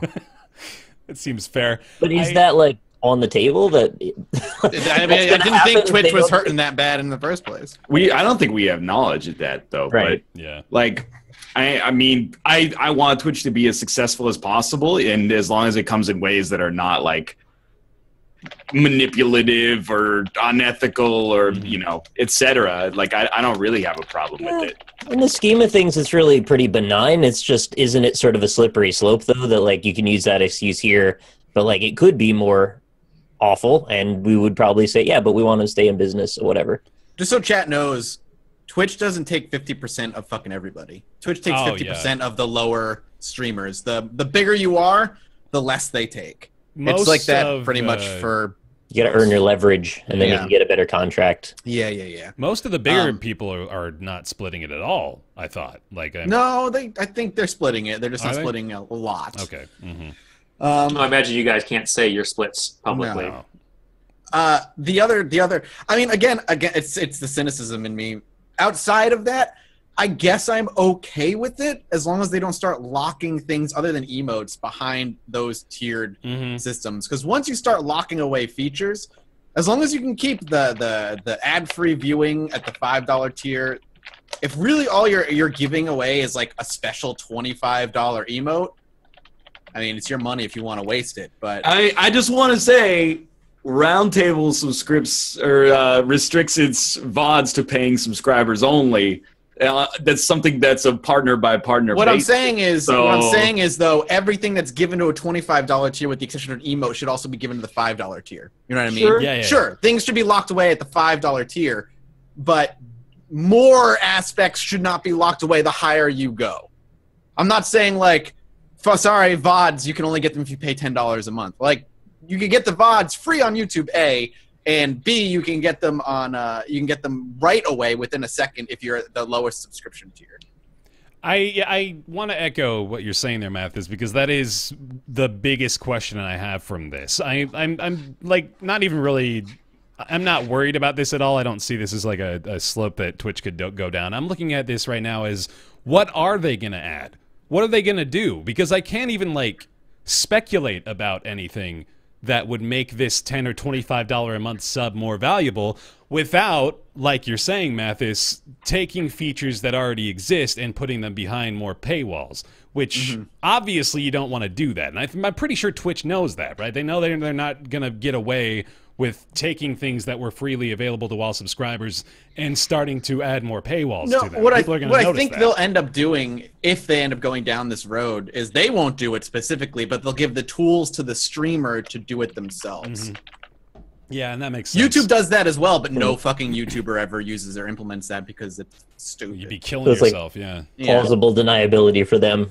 Yeah. So you guys think they're going to make new cool things that then Twitch streamers can choose to gate behind the 25 gate or the 15 potentially. gate? It's a potentiality. I mean, it's not happening now, but I guess I don't necessarily think they're going to do that, but the fear is always there. Like I would worry about them actually, those cool things being game side interactions. So it's like, in order to interact with the streamer and the game, you have to be a $25 tier in order to mess up somebody's game by throwing a bunch of spikes in it. Well, they do. A game that already kind of does that is Domina. I don't know if you've ever played Domina. No, I haven't. In order to cheer, you can actually enable in the options menu. The viewers are like the crowd, and you can like yay or nay. In order to make more influence, you can throw bits as a way to have more influence within the game. That's just putting money behind having influence. That's all that is. Like Domina does that, and you can do the same thing. You can also, to a lesser extent, like make it subs only, but guess that's not that big a deal. But yeah, there's already games that kind of have that implemented. So do you think that I don't know. That's like a way for the the streamer to escalate the amount of influence they get from their chat? I don't know. So like, hey, pay $25 and you can kill me. Right. It's some kind of trap. Which is the next feature that Twitch is going to introduce. Well, I mean in the game, but yeah. I was laying out those Black Mirror prospects on Twitter last night. Actually, hook it up to a Russian roulette machine. See if people stop subbing.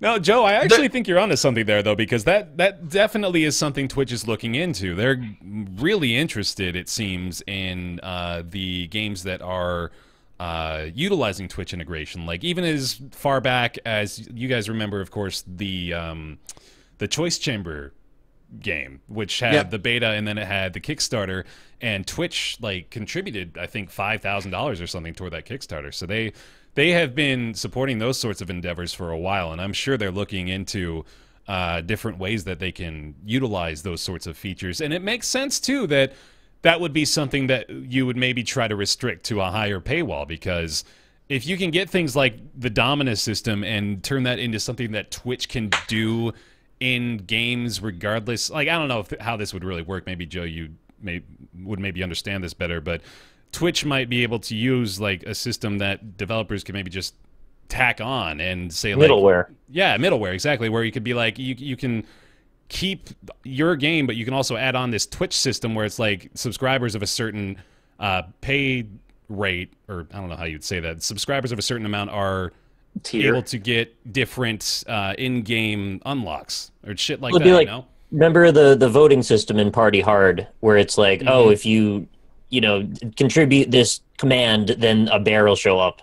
Yeah, it's you just restrict that to people of a certain pay level, I guess. Yeah. Have you guys heard of? I don't know if they're still working on it or not, but the Robot Love Kitty guys or team were working on Upsilon Circuit for a while. Yeah. What happened to that? Twitch integrated game show with combat associated. Right, but it was also combat where they pulled the players from the crowd, and you could only play once every so often, and so.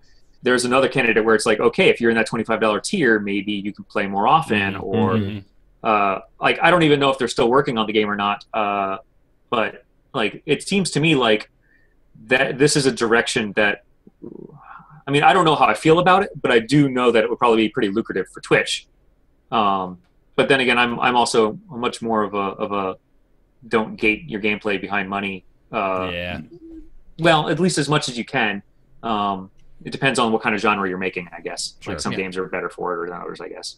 I find it also creates, from a player standpoint, this weird balance issue where Twitch chat is a little predictable in the way that integration works in a lot of games. If you give them 2 options and then an option that's crazy, they will always take the craziest option. What you saw in Party Hard, it was who do you want to show up at the party? The police, the firemen, or a bear with a hat on? And it's 99% bear hat on. So you kind of run the risk of it becoming similar over and over, I think, the way that it's been integrated so far. But I definitely think that there's a lot of room to grow in that area. Yeah, definitely. And that's one of the only things really I can think of that it would make sense for those sorts of features to be locked behind a higher price paywall on Twitch, at least for the subs. But it's tough to really think of any other thing that they could add on. They're adding new stuff still. This year even, they've been adding quite a few new things, but I don't know how much more creative can you they do can private get. streams? I guess you could have private streams as well for just... You used to be able to have a private channel, and they took that option away. Maybe they're taking it away for this. Well, they took it away 2 years ago, but it was actually useful for testing your stream setup so no one could go and watch while you're trying to see if everything's synced properly. Now you have to just make a separate account that nobody knows about to do that. Right. Yeah. But yeah, private streaming, that's one step closer to the wild world of, well, you know what. Cam girls, basically. I sort of... Getting back to the subscription tier stuff, I did a lot of, I've got this overall malaise and jadedness that I just have no patience for Twitch announcing a new feature and then Twitter for 3 days is what does this mean for everybody? I'll stop you. Not that my opinion is necessarily objectively correct, but as someone who's been doing this for 7 years, just show up to work, and then in a month see how it affected things, and then you can talk about it. Even I know there's a meta layer above that because we're talking about it on our show right now, and I'm very aware of that, and it keeps getting deeper and deeper into the rabbit hole. But, I really we talked about bits for so long, and for a while they changed the game, and now bits, at least on my show, are like an afterthought. Bits are like a small value add that people can contribute to if they want to, but like for all of the ink spilled over what bits are going to do for the Twitch experience, like so much wasted productivity over this intellectual circle jerk. And this is like 10% of the bits controversy. So I'm like, I don't know. I feel like it's up to the streamer if they want to be scummy and lock stuff away behind the $25 tier. As always, you could support them or choose not to support them. Mm-hmm. So if you think that they're doing things that are unethical or manipulative, then, you know, let other people get suckered and you just go elsewhere to people whose business. Or they'll enable it for you automatically, or you'll realize that everyone has done the thing and you have nothing to lose by adding it. They haven't done that yet, though. Yeah. But they do occasionally decide some features become mandatory, and, you know, but let's give Twitch some credit. Twitch Prime, like, actually changed the game for people on Twitch. Saying it didn't. So, I mean, why does slippery slopes never go up? Why is there no magnetic slippery slopes? Because we want to hope for the best and prepare for the worst. And we have very active imaginations, and I personally am rather cynical about the way that corporations tend to end up, which is always the same. And being that it's our livelihood, I have kind of a vested interest in trying to figure it out before they do it, if they're going to do it. I think we should say, though, that, like, YouTube is in its adpocalypse right now. Every other company seems to be experiencing quite a few issues, at least. No, but even then, like, no, I'm getting to a better point here, though. Okay, hold on, just go to work. I'm saying Twitch has actually been doing extremely well. Their track record the last couple of years is fantastic. Like Twitch Prime, great. Bits, controversial at first. Now they're great. This, I'm sure, is going to be great. Like, this is, there's no issue with this. This is just more sub-tiers. Great. The issue is, like, how do they make it more valuable? Which isn't even an issue. It's like, it's speculation. It's trying to discover what they're going to do or what they're planning we've got to speculate about something, or why are we putting on a show, right? Well, actually, do we want to go down that road? To get back to the very self-aware, I mean, Twitch is creating content by having people talk about how much they're concerned about Twitch. And so, from their perspective, it's like the U.S. political machine creating content, talking about the U.S. political machine. I mean, it's like it's self-feeding, and in a way that benefits the hungry monster of consumer Twitch, I guess. I'm just looking right at the viewer here, you and me. We're on the same level, aren't we? We're all in this together. It all makes sense. All right. Well, I want to talk a little bit about Twitch's newest initiative as well, real quick, while we're on the subject, and that's the affiliate program, which is this has got to be just universally good news, right? I don't know. I don't understand the negative take on this. Something. Oh no! I thought for sure. Damn it! All right. Well, what's the affiliate program? The affiliate program, brand new, just announced today. It is a so it's basically going to be the step between unpartnered streamers and partnered streamers. The Twitch affiliate program is going to expand out to tens of thousands of non-partnered streamers on Twitch. It's going to give you some monetization options, even non-partnered monetization options. They're going to be starting with cheering. So it sounds like pretty soon they're going to be rolling out cheering to just about every Twitch channel that streams. I think the requirement is something like 50 followers and 3 concurrent viewers. Three concurrent viewers. So that more or less is going to be most folks that stream semi-regularly on Twitch. Yeah, I think I could get that. Yeah, good job. Right? Yeah. You're a Twitch affiliate now. Congrats. So they're going to be enabling cheering with bits. Let me go ahead and actually pull up this little chart here so folks can see the different availabilities of different tiers of Twitch partnership. So as you can see here, no streamers without any affiliation or partnership get cheering, subs, game sales, or ads. Apparently, affiliates will be getting some sort of access to portions of game sales and advertising revenue. Not exactly sure how they're planning on doing that, but they're also going to be allowing affiliates to have a single subscription emote. And I'm also curious how they're planning on doing that. If they're having a sub emote, I would imagine that would mean they're allowing people to subscribe to affiliates then, right? Well, first off, this has been announced, right? This is not sensitive. Okay. Well, my understanding is that subscriptions are going to be rolled out in a reduced or simplified format for affiliates who are not officially partners. Yeah. So I'm assuming there will be like a subscription that gives you very limited benefits, and the subscriber emote might just be the benefit, but makes sense. It's kind of like an unofficial partnership, I suppose. Okay. Mm-hmm. Transcoding will be given priority access, or affiliates will be given priority access to transcoding. Other than that, it looks pretty much the same as your standard broadcaster. I guess the support queue is the same as well, unfortunately. So sorry if you were hoping for faster responses. Not going to happen. But okay. Well, you know what? That softened my response because I had read apparently a minor version of that where all I thought the affiliates were getting were bits. And the way that they had put it with that little trailer was kind of like, we did this all for you. And it was like, but also you're taking a cut of the bits. So come on, let's be honest. But they're a business. No, but like, just don't be disingenuous is all I'm saying. They have a right to make money, but just be a little more upfront. You're not being benevolent by giving this thing. Twitch has to embrace that mentality to a certain extent, I think.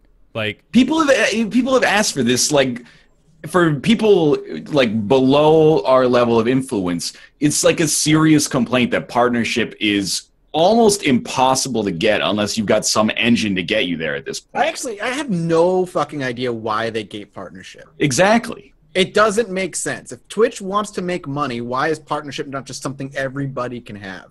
What are they saving themselves by gating off partnership other than this fake golden gate that you have to break through? The Polaris effect. As streamers, what is the big benefit of partnership? Just money. Because as a developer, I don't see. Transcoding originally, but now that seems to be getting rolled out basically universally, which is good because as a non-partner to have your stream look like absolute garbo compared to everybody else, why even bother competing? It might not even load if you don't have the right setup, basically. That's, you can't stream if people can't watch your stream. Right. But they did have a sort of a middle ground where they were taking the top percentage of certain categories and just letting them have transcode options for anyone, partner or not, which was a good step, honestly. That was smart. And the other little feature is that you can add a stream delay if you're a Twitch partner, which I don't know if many people are. You can do that through OBS anyway, so. Oh well, yeah, okay. It was like YouTube back in the day, where like you can't monetize your videos until you're a partner, and then eventually they're like, "Fuck it, everybody can monetize their videos," because there's no fucking point in hiding it. In the end, you have to Twitch. I don't know about you guys. I never sent Twitch a deposit that was like, "Hey, I'd like to use like 1/80th of your server on these times." Like, I don't pay any of their staff directly that either come into my chat to make sure I'm not, watching porn on the screen or like, they respond to my emails and stuff like that in the era before, the support ended up getting a lot slower because of partner expansion. But like, if there's 1,000 streams with 30 concurrent viewers, like that costs them, I'm assuming, almost the same as one stream with 30,000 viewers. They need to make something. You're conflating the issue. I'm not saying it's that bad. All I'm saying is that they need to be more upfront, that this is not a benevolent gift they're giving for the sake of giving a gift. It's a business transaction. See, but I find that rubs me the wrong way. That's all it is. I'm not saying take them down. I wanted to argue that point, though, because I think that Twitch actually does have to maintain that face publicly. I think that that's like a core part of how they're succeeding right now. Twitch lives currently on the cult of personality, bleed purple. Yeah, the bleed purple stuff. Like that is. I can't stand that. That is everything to them right now, and they need to maintain that. So that's sort of why they keep that face up. Which I mean, a lot of companies do that. It's not unique to them to be like, we're all about our customers, we love you. But I think Twitch in particular has an image of community that they are trying very hard to maintain. Well, they should. The community is their product to all the advertisers, right. And to their streamers as well. I mean, I hate the term of community as product, but for the suits in an office somewhere in the Twitch headquarters, the community is their community is their product. Yeah, literally. Yeah. That's super cynical. It's like, so in one hand, you've got the community is your product, but on the other hand, like TwitchCon comes, they won't give people tickets, but they're going to use them to attract people to their conference. Like, it should go both ways is kind of what I'm saying. I don't mean that it's like the end of the world, and I don't think it's even all that disrespectful. I just want to feel like we're more on the same level from a business perspective than they're talking down to us. Sure. Mm-hmm. The affiliation itself, though, I imagine you've got at least semi-positive feelings about, right? Yeah, I want to encourage people to stream, of course. Mm-hmm. Yeah, I stand on the side of like, why isn't partnership just an open option? Yeah. I wonder if actually. Sorry, go ahead. I was going to say, I wonder if Ryan was hitting on something earlier with partnership not being open because of the technical limits. I mean, you're not talking about simple logistics here. You're talking about crazy infrastructure. And so maybe it's the kind of thing where they were like, let's go a couple of years and expand it this way until we have reached the ability to open it up to everybody. Sure. But now the transcoding is open to people with like 3 current viewers, right? Like you said. Yeah. Well, no, it's going to be like with priority access for affiliates transcoding. So I don't really know what that means. Oh, so okay. So the way it used to work before, if I might be wrong, but you would only get transcoding as a non-partner if there were just not enough partners streaming and they had like extra time to transcode or extra whatever, and then you would get transcoding, basically stream on the off hours.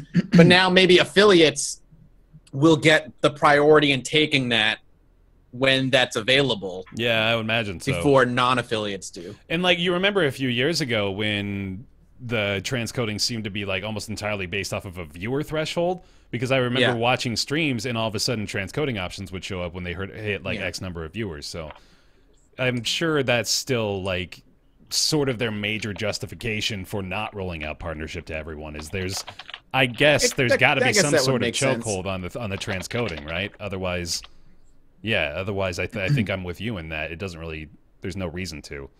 Well, like the other thing is it's not a huge cost per person for paying out and support, but it is like a cost. Yeah. Like somebody at Twitch has to solicit you for your information and then loop you into the payable system. I'm payroll. That's the word I'm trying to think of, but I haven't worked in an office in like 8 years. Yeah, that's true. So they got to loop you into the payroll system, and then that's extra things for their accountants to worry about, and then everybody's got to do the checklist thing where you go and put in all your tax information, and then you got to bug the people who haven't put in all their tax information, and then instead of sending 3,000 letters to the IRS every year, you're sending like 30,000 letters to the IRS. Like it does. Everybody that's looped into getting paid by Twitch is going to cost them at least a little bit more.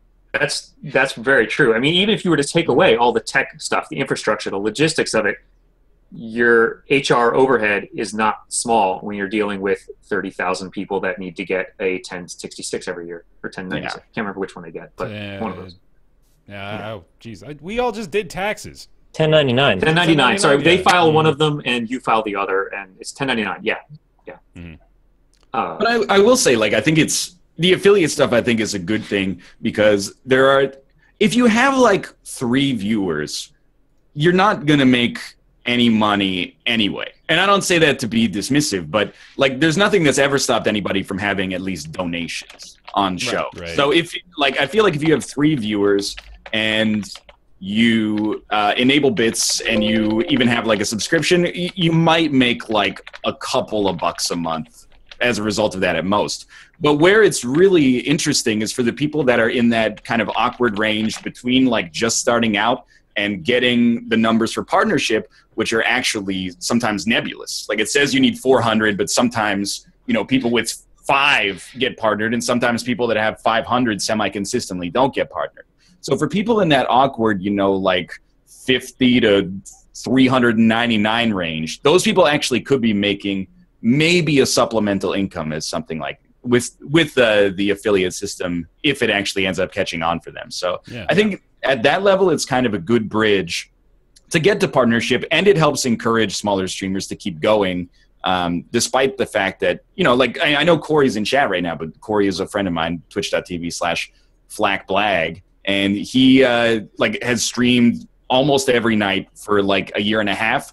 and he doesn't qualify for like official partnership status, but he still gets a lot of viewers and has like a community surrounding the stream. So for him to be able to like start getting something out of that, it makes it a lot easier to keep doing it long enough that you can grow and maybe qualify for partnership organically. Indeed. How the heck does the affiliate thing work? Does that, as a developer, I'm curious about that. Is it tap into any store the developer wants to give links to, or is it very specific Twitch store? Like, well, that stuff is Twitch store only, to the best of my knowledge. That's what I was curious about. Like, yeah, I don't think that has anything to do with the new affiliate system. I think it's an unfortunate name, I think. Yeah. But I don't think. Yeah, go ahead. Apparently, they will be doing that soon for affiliates. Is what I want to say. It's coming soon. The store thing. Yeah. Okay. The one complaint I always say about that store thing is I don't like how it's not an option. It's not optional for you to have it. It's either you opt in whether you want money out of it. You don't make money from it, or it's there and you do make money from it. Yeah. Yeah. I don't agree like that.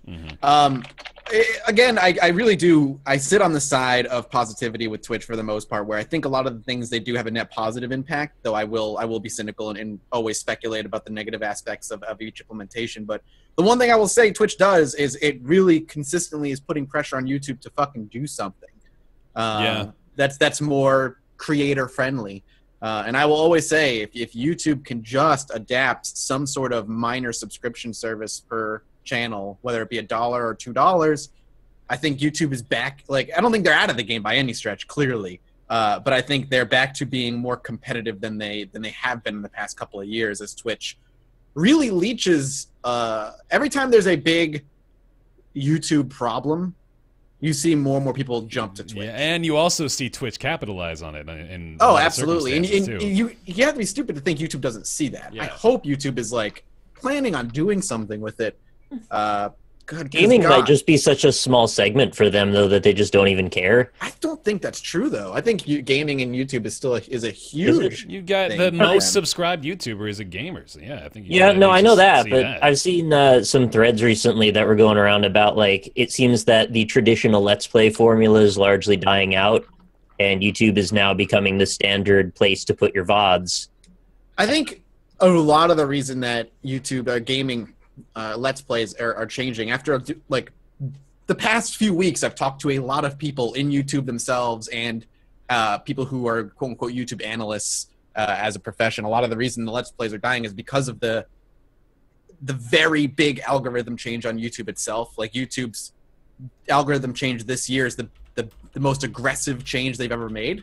And the way videos are being prioritized and found are not how it used to be. And I think that has a lot to do with why, quote unquote, Let's Plays are dying in the way that they are. I don't think they're going to die out, but it's very much become an adapter fade away kind of thing that is scaring a lot of people to go to Twitch. Well, you would say that YouTube streaming didn't really work out, right? That's sort of YouTube streaming fucking a dead end. I think there are actually a few people on there that stream and do pretty well that I know of. But yeah, like if you're going to stream, you're streaming on Twitch. Or Beam. It's a joke. I didn't know if it was. I didn't hear what you said. I didn't know if I should laugh or not. I didn't want to be dismissive. As a developer who doesn't know very much about Beam, I wandered in there and was like, wow, this is a nice UI, but where is everybody?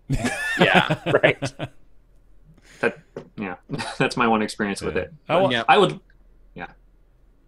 Cool. But I was going to say I would love for it to do well just so there's competition, because then everybody is pushed against each other in ways that make everybody get better service or better technology. But it doesn't seem like Twitch has a real competitor other than PlayStation streaming. I don't know. I think YouTube had a real good shot at being a good competitor for their streaming service, but they didn't follow up with. They just sort of launched it and then were like, hopefully it works. Yeah, they kind of just let it go. Yeah. It was weird. All right. They made the little polygon heart, right? Like that was cute. Something. Mm-hmm. Bleed red. All right. I do. Nick, I'm going to cut Infinite from our docket here, if you're okay with that. Okay. It's pretty and it's fun. It's great. It's wonderful. It's a pretty good game. But you might be surprised how shocking some of the content material is. I didn't expect that. How Bioshocking. How Bioshocking. All right, cool. I'm sure that's the first time that joke's been made. Absolutely. Yeah, I do want to hear about Slime Rancher, though, because, Mathas, you played a little bit of this, too, didn't you? Or I played a lot of it. When it first launched, it was like hot shit on YouTube, and it was doing What really is a well. lot in hours? Oh, let me check. Well, I feel like it was a lot of it. Maybe I'm incorrect. I've played 6 hours of it. Okay, I So played for 9 hours. the content that was there at the time, 'cause Yeah. I haven't touched it since it came out in early access. Like I did everything that was available to do, and then I couldn't do anything. Right, and I almost did everything that was available to do, and I got about 9 hours. I think I could have gotten maybe another hour or two at most. And I'm going to stop where I am now because I want to let them make more stuff. But I really like the game. I think it's really... Oh, it's fantastic. It's such a good game. It's adorably cute. It's deep in a way, but also accessible. And it's sort of like a 3D iterative game, sort of like a Clicker Heroes or like a Cookie Clicker. Oh, really? Now you got my attention. Yeah, but with like actual cute little monsters you can play around with. They don't do a whole lot, honestly. They kind of bounce around, eat stuff, get bigger sometimes. But there was a surprising amount of things going on that I didn't fully understand until I spent more time in the game. And then it sort of unveiled new areas and new things that were interesting. I mean, you start out with just these few little plots to build gardens for the slimes, and then all of a sudden you unlock this lab, and then it's got this whole second level, which, Mathas, you may not have seen this part because I think it's a fairly recent addition. Yeah, there was no lab when I was playing. The lab is like all of the mid-game content from what I can tell, and you start drilling for resources, and the resources become catalyst materials that you can use to create automation and cosmetic materials. Ooh, that sounds really nice. And they plan to make more automation. I'm thinking it's going to end up sort of like Factorio for slimes eventually, which sounds great. I'm assuming it's still the same where like you can only put like slime cages in very specific locations. It's not freeform. I really hope they let you do it freeform at some point, but I don't know if they can, though, because of some of the space requirements for things. True. Some of the slimes, particularly one of the more recent ones, has this sort of radioactive glow to it, and it has an aura that's about the size of the space between two cages. Okay. So if you had them too close together, I can imagine that would make it very chaotic. I don't really know what else to say about the game other than it was surprisingly fun, very well polished for where it's at in development, and like has a lot of potential for later. I almost want to say if you like the concept of it, maybe watch like an hour of somebody playing it and then just wait for it to be done.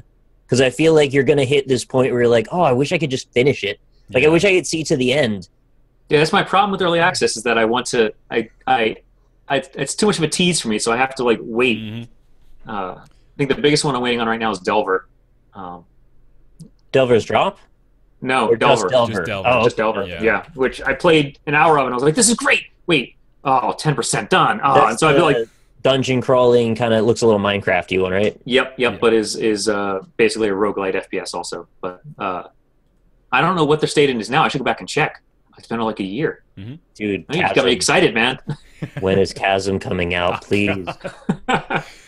Looks like Slime Rancher actually may be heading out of early access soon, though. It looked like their model was projected for spring 2017, so hopefully they'll If be that's closer the to case, finished. they must have a lot of stuff on the go that did not hit the last patch. Because it seemed like they could have easily had another 10 hours of content intended to be in, but wasn't there yet.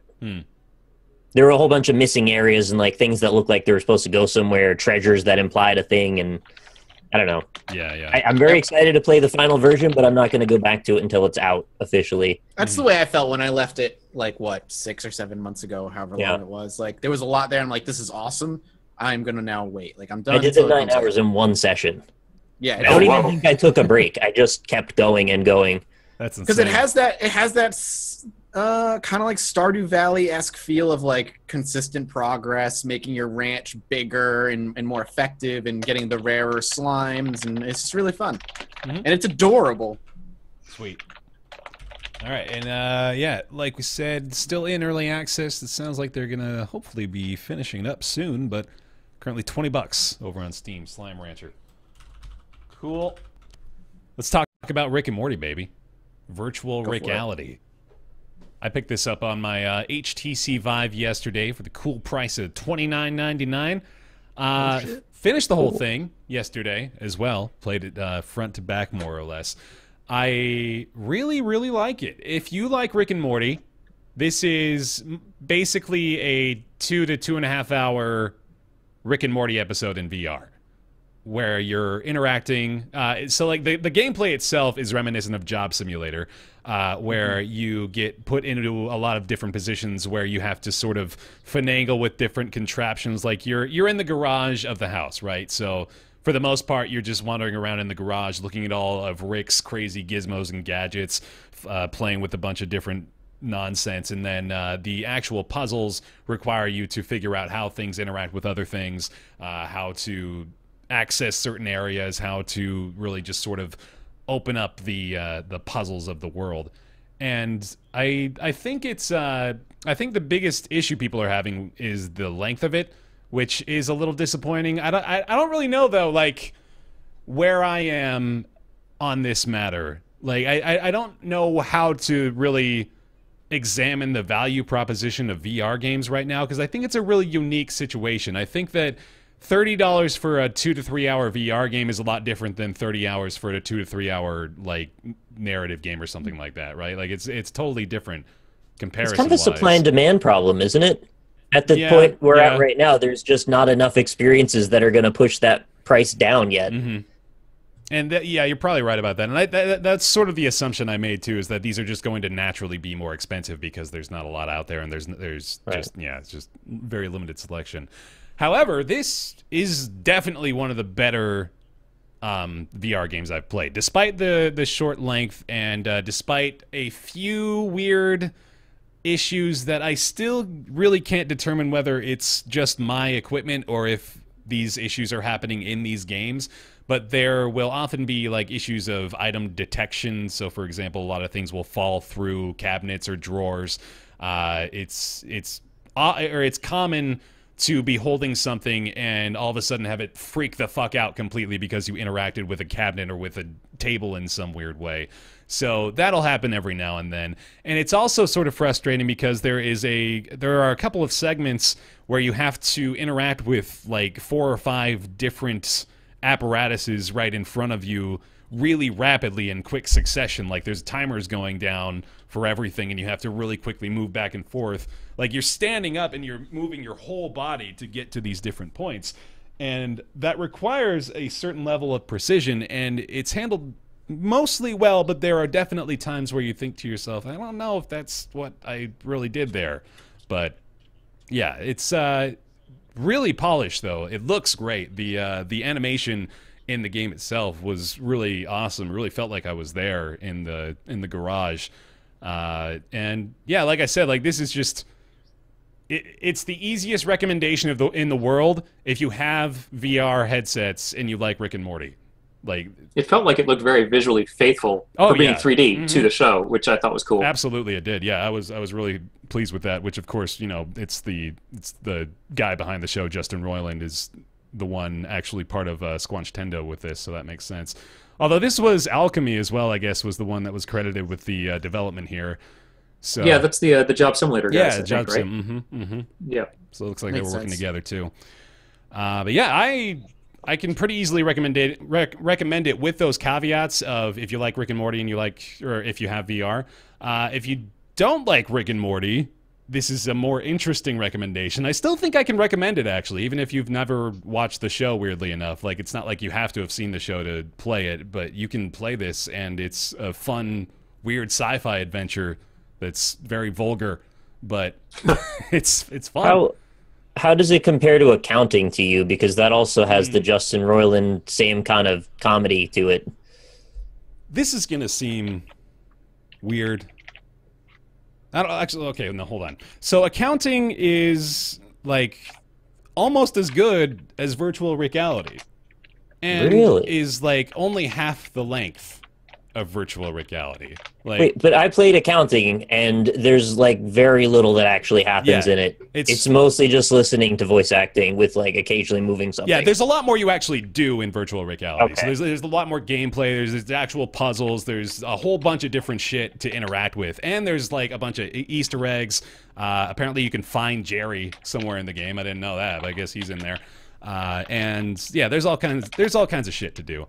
There's not a ton of replayability. I think, like, if you did everything, you would probably only need, like, 4 or 5 hours to do it all and to completely 100% finish the game. But just like quality-wise, accounting was on par with virtual reality. It really was.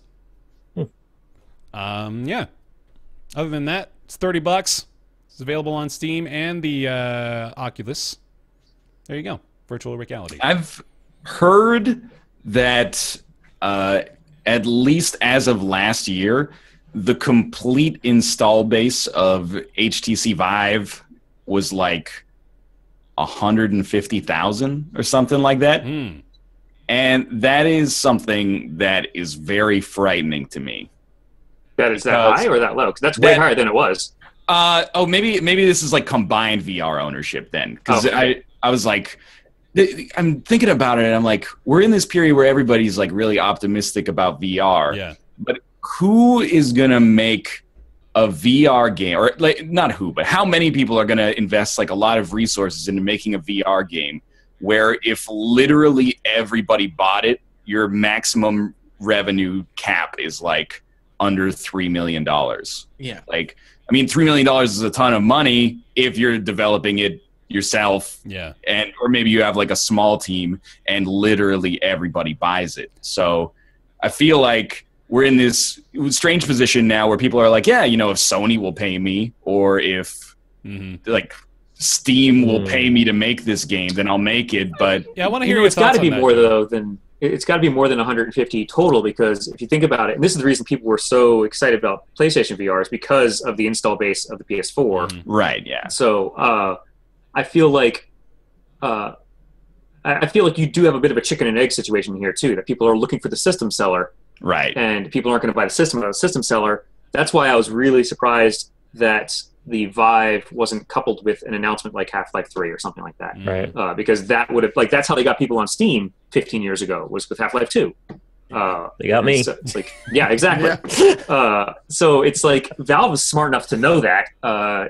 And I was surprised that they didn't hold back or save it for, I don't know, maybe they'll just never do Half-Life 3. But it seemed like that would have been a very good fit to help push the system, and I was kind of surprised that there was nothing from Valve in terms of software. At least nothing yet. They've got to be working on a ton of stuff, I'm sure. Well, Valve definitely is working. Like I remember just a story we did on Roundtable a few months ago. They're working diligently on 3 full-fledged AAA VR games, so we know that much at least.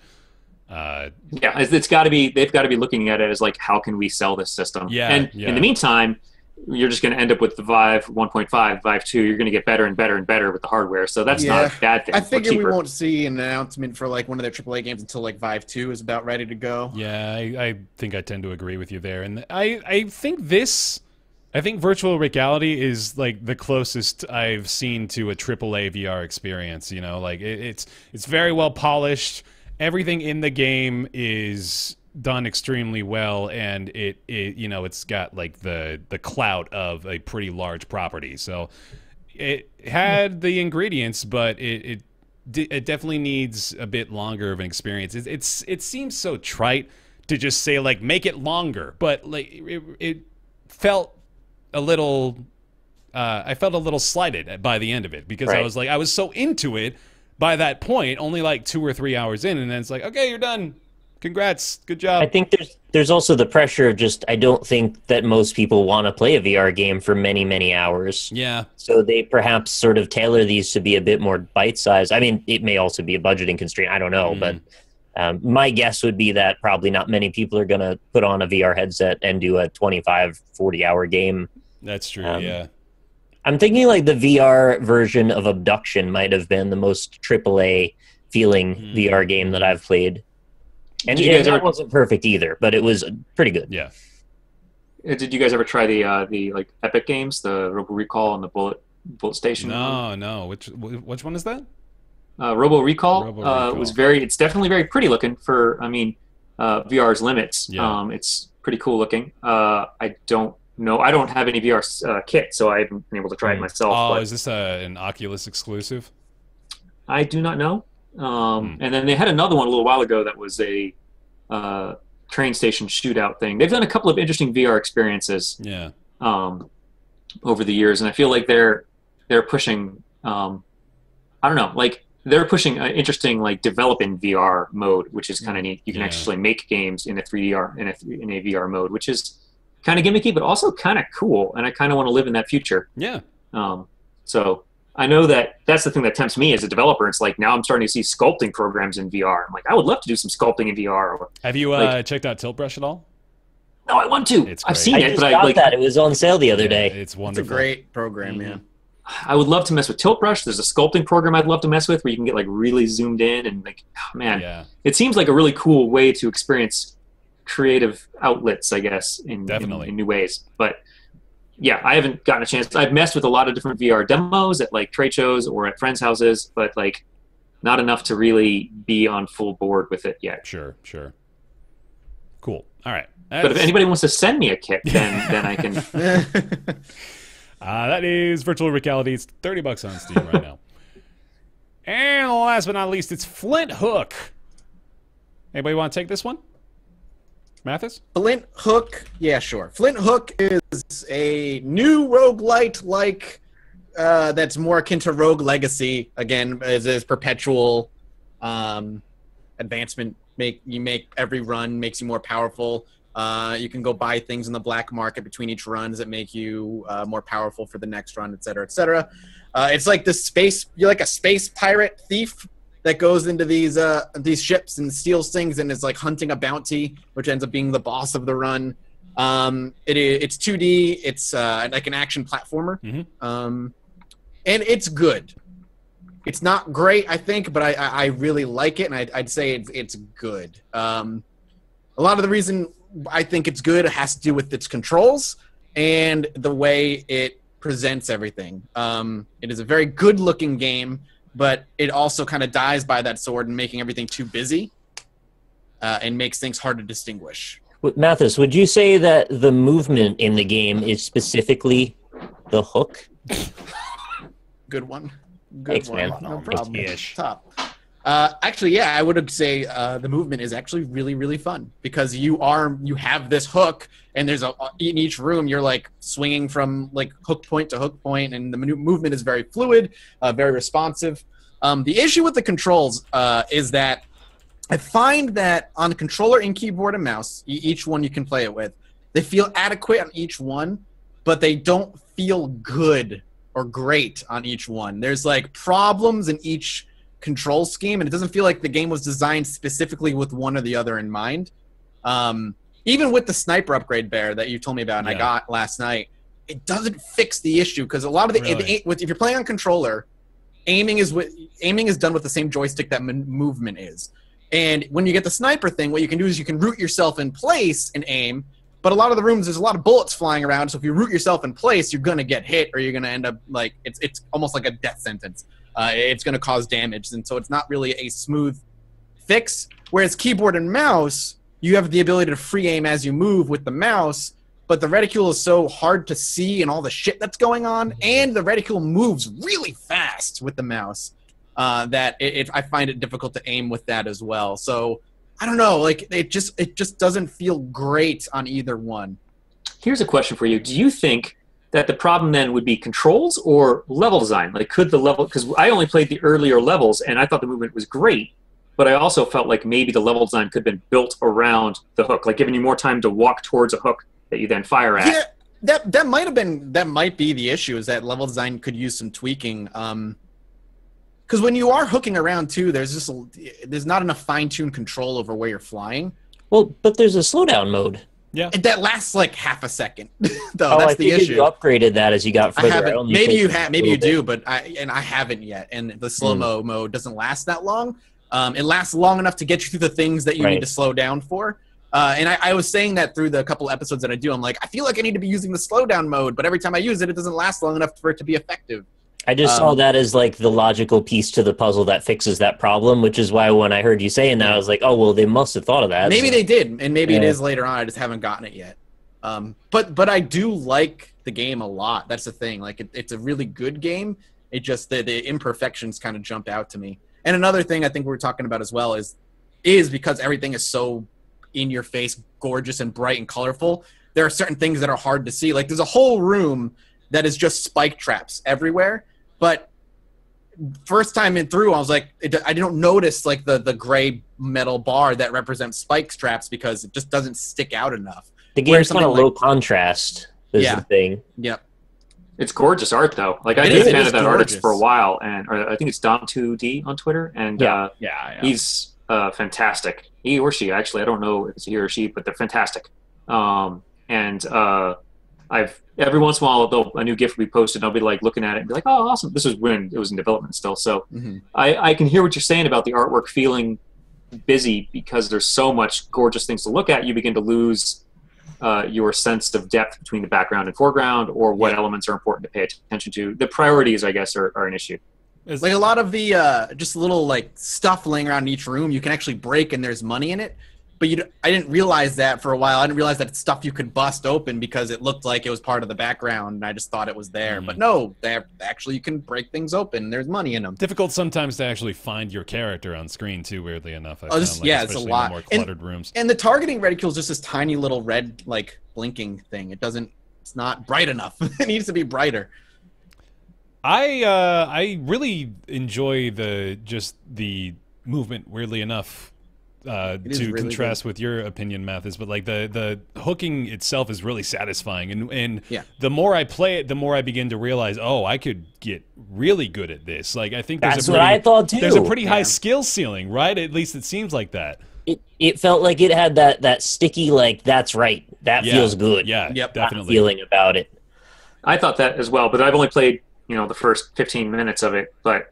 I love how they integrate that movement into everything. Like going from room to room is hooking from room to room, which I thought was awesome. It's very cohesively themed, I guess is the word. Yeah. No, I really like the thief aspect. Like you're just kind of busting into this place and stealing everything and killing all the bad guys. But it's like pirate ship thief things with like it's like this weird world all of its own. Yeah. But it's cool. Yeah. Yeah. And I like the way that you progress as well. I think it's a really smart system of progression where you've got the raids that you go out on and then you're trying to do as many as you can within one life, and then once that life goes, you'll level up after that, acquire all the goods and the experience that you got from the raids, and then you've got that Rogue Legacy progression system again where you're carrying over your unlocks and your progression into a brand new experience. And I really like that system of progression. It gives you a lot of incentive to play immediately and play long term, so it's really good.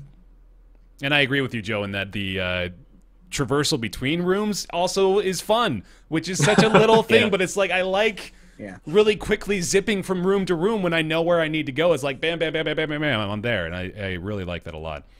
It's a weird thing to think is fun, but exactly. Yeah, it gives it a little bit of character too, and it's an element that's almost like a UI element. It's the thing that isn't usually part of gameplay is the way you transition. Exactly. But in this case, it feels natural. It feels like an extension of the theme that they set up, which I like a lot.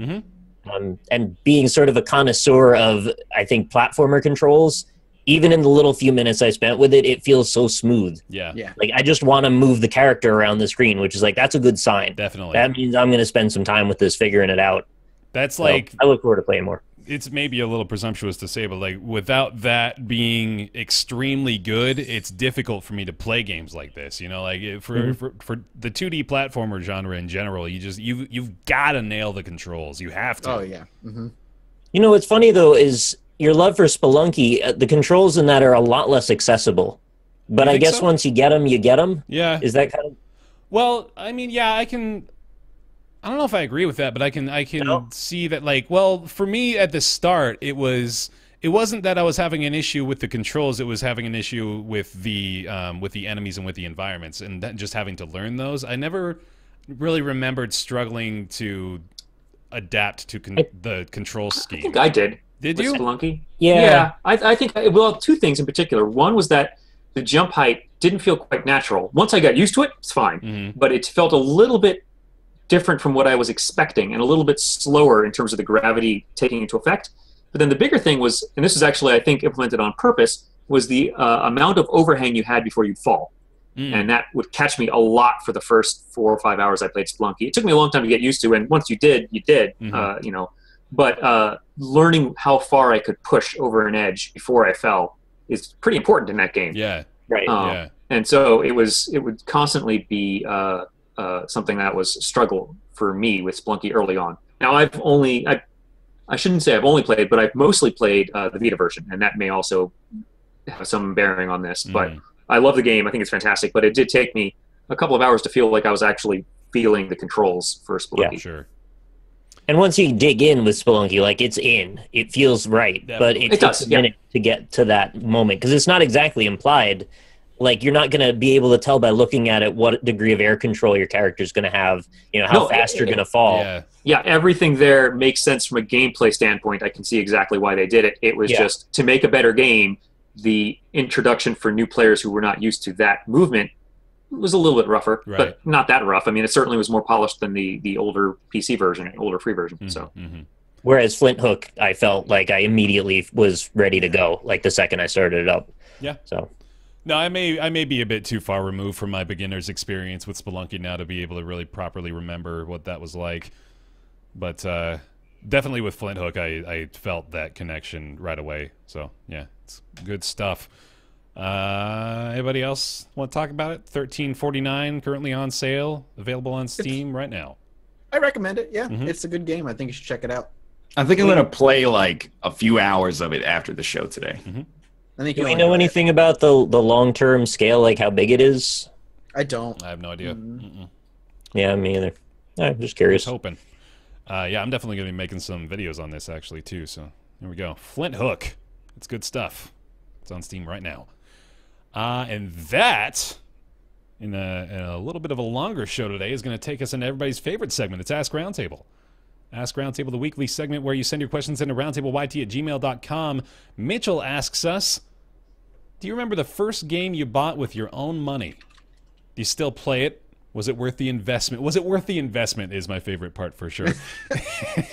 Nothing I spent my money on as a kid was worth the investment. Yeah, so he says, I'd like to thank you guys for doing the podcast because video games have always been something I've been into, and your discussions about them always help me think more about the medium as a whole. It also provides me a break from my college studies. He asks if we remember the first game we bought with our own money, whether or not we still play it. And he says the first game he remembers buying was Dragon Quest IX, and he still plays it. Well worth the $30 he spent on it, apparently. That's awesome. He's also put in a recommendation for Nick's Weird Games theme song. He wants to hear the Ghostbusters theme. We'll get that going. But let me start with you, Joe, because I know you're well prepared for this one. The first game you remember buying with your own money. So it's tricky because I don't know which one it is, but I brought visual aids because I still have it. Yeah, that's the best. So I didn't have a console growing up. I did get some PC games as gifts, but I don't consider those bought with my own money. It would probably be one of these two things. These are old Tiger handhelds. Oh, damn. It's Wizards and Warriors. Damn, man. Damn. Awesome. Yeah, and then this one is Mega Man 2. And I love that art on there. It's fantastic. Yeah, it's great. And it's better than the game was. Yeah, I say the most faithful recreation of Mega Man 2 you've ever played. Yeah, this game, man, it was not. None of these Tiger handhelds were all that very good, except for the Marble Madness one. But I traded that to a friend for Kung Fu, and Kung Fu was not good. I never got it back. Oh man, the Marble Madness one was great. But yeah, these things were not very good games. But as a kid who didn't have a console, and I was like maybe 8 or 9 at the time, I was like, oh, these are awesome. But I don't know if it'd be worth the investment. Yeah. But that's my visual aid because I was told the question ahead of time. No, yeah, smart. Anybody else got one? I'm trying to think. I'm struggling with this one, man. I can't remember here's back the thing. then. I don't know what I would buy. Like, I never really had an allowance as a kid. Yeah. So the only time I can think of buying games is when I had my first job.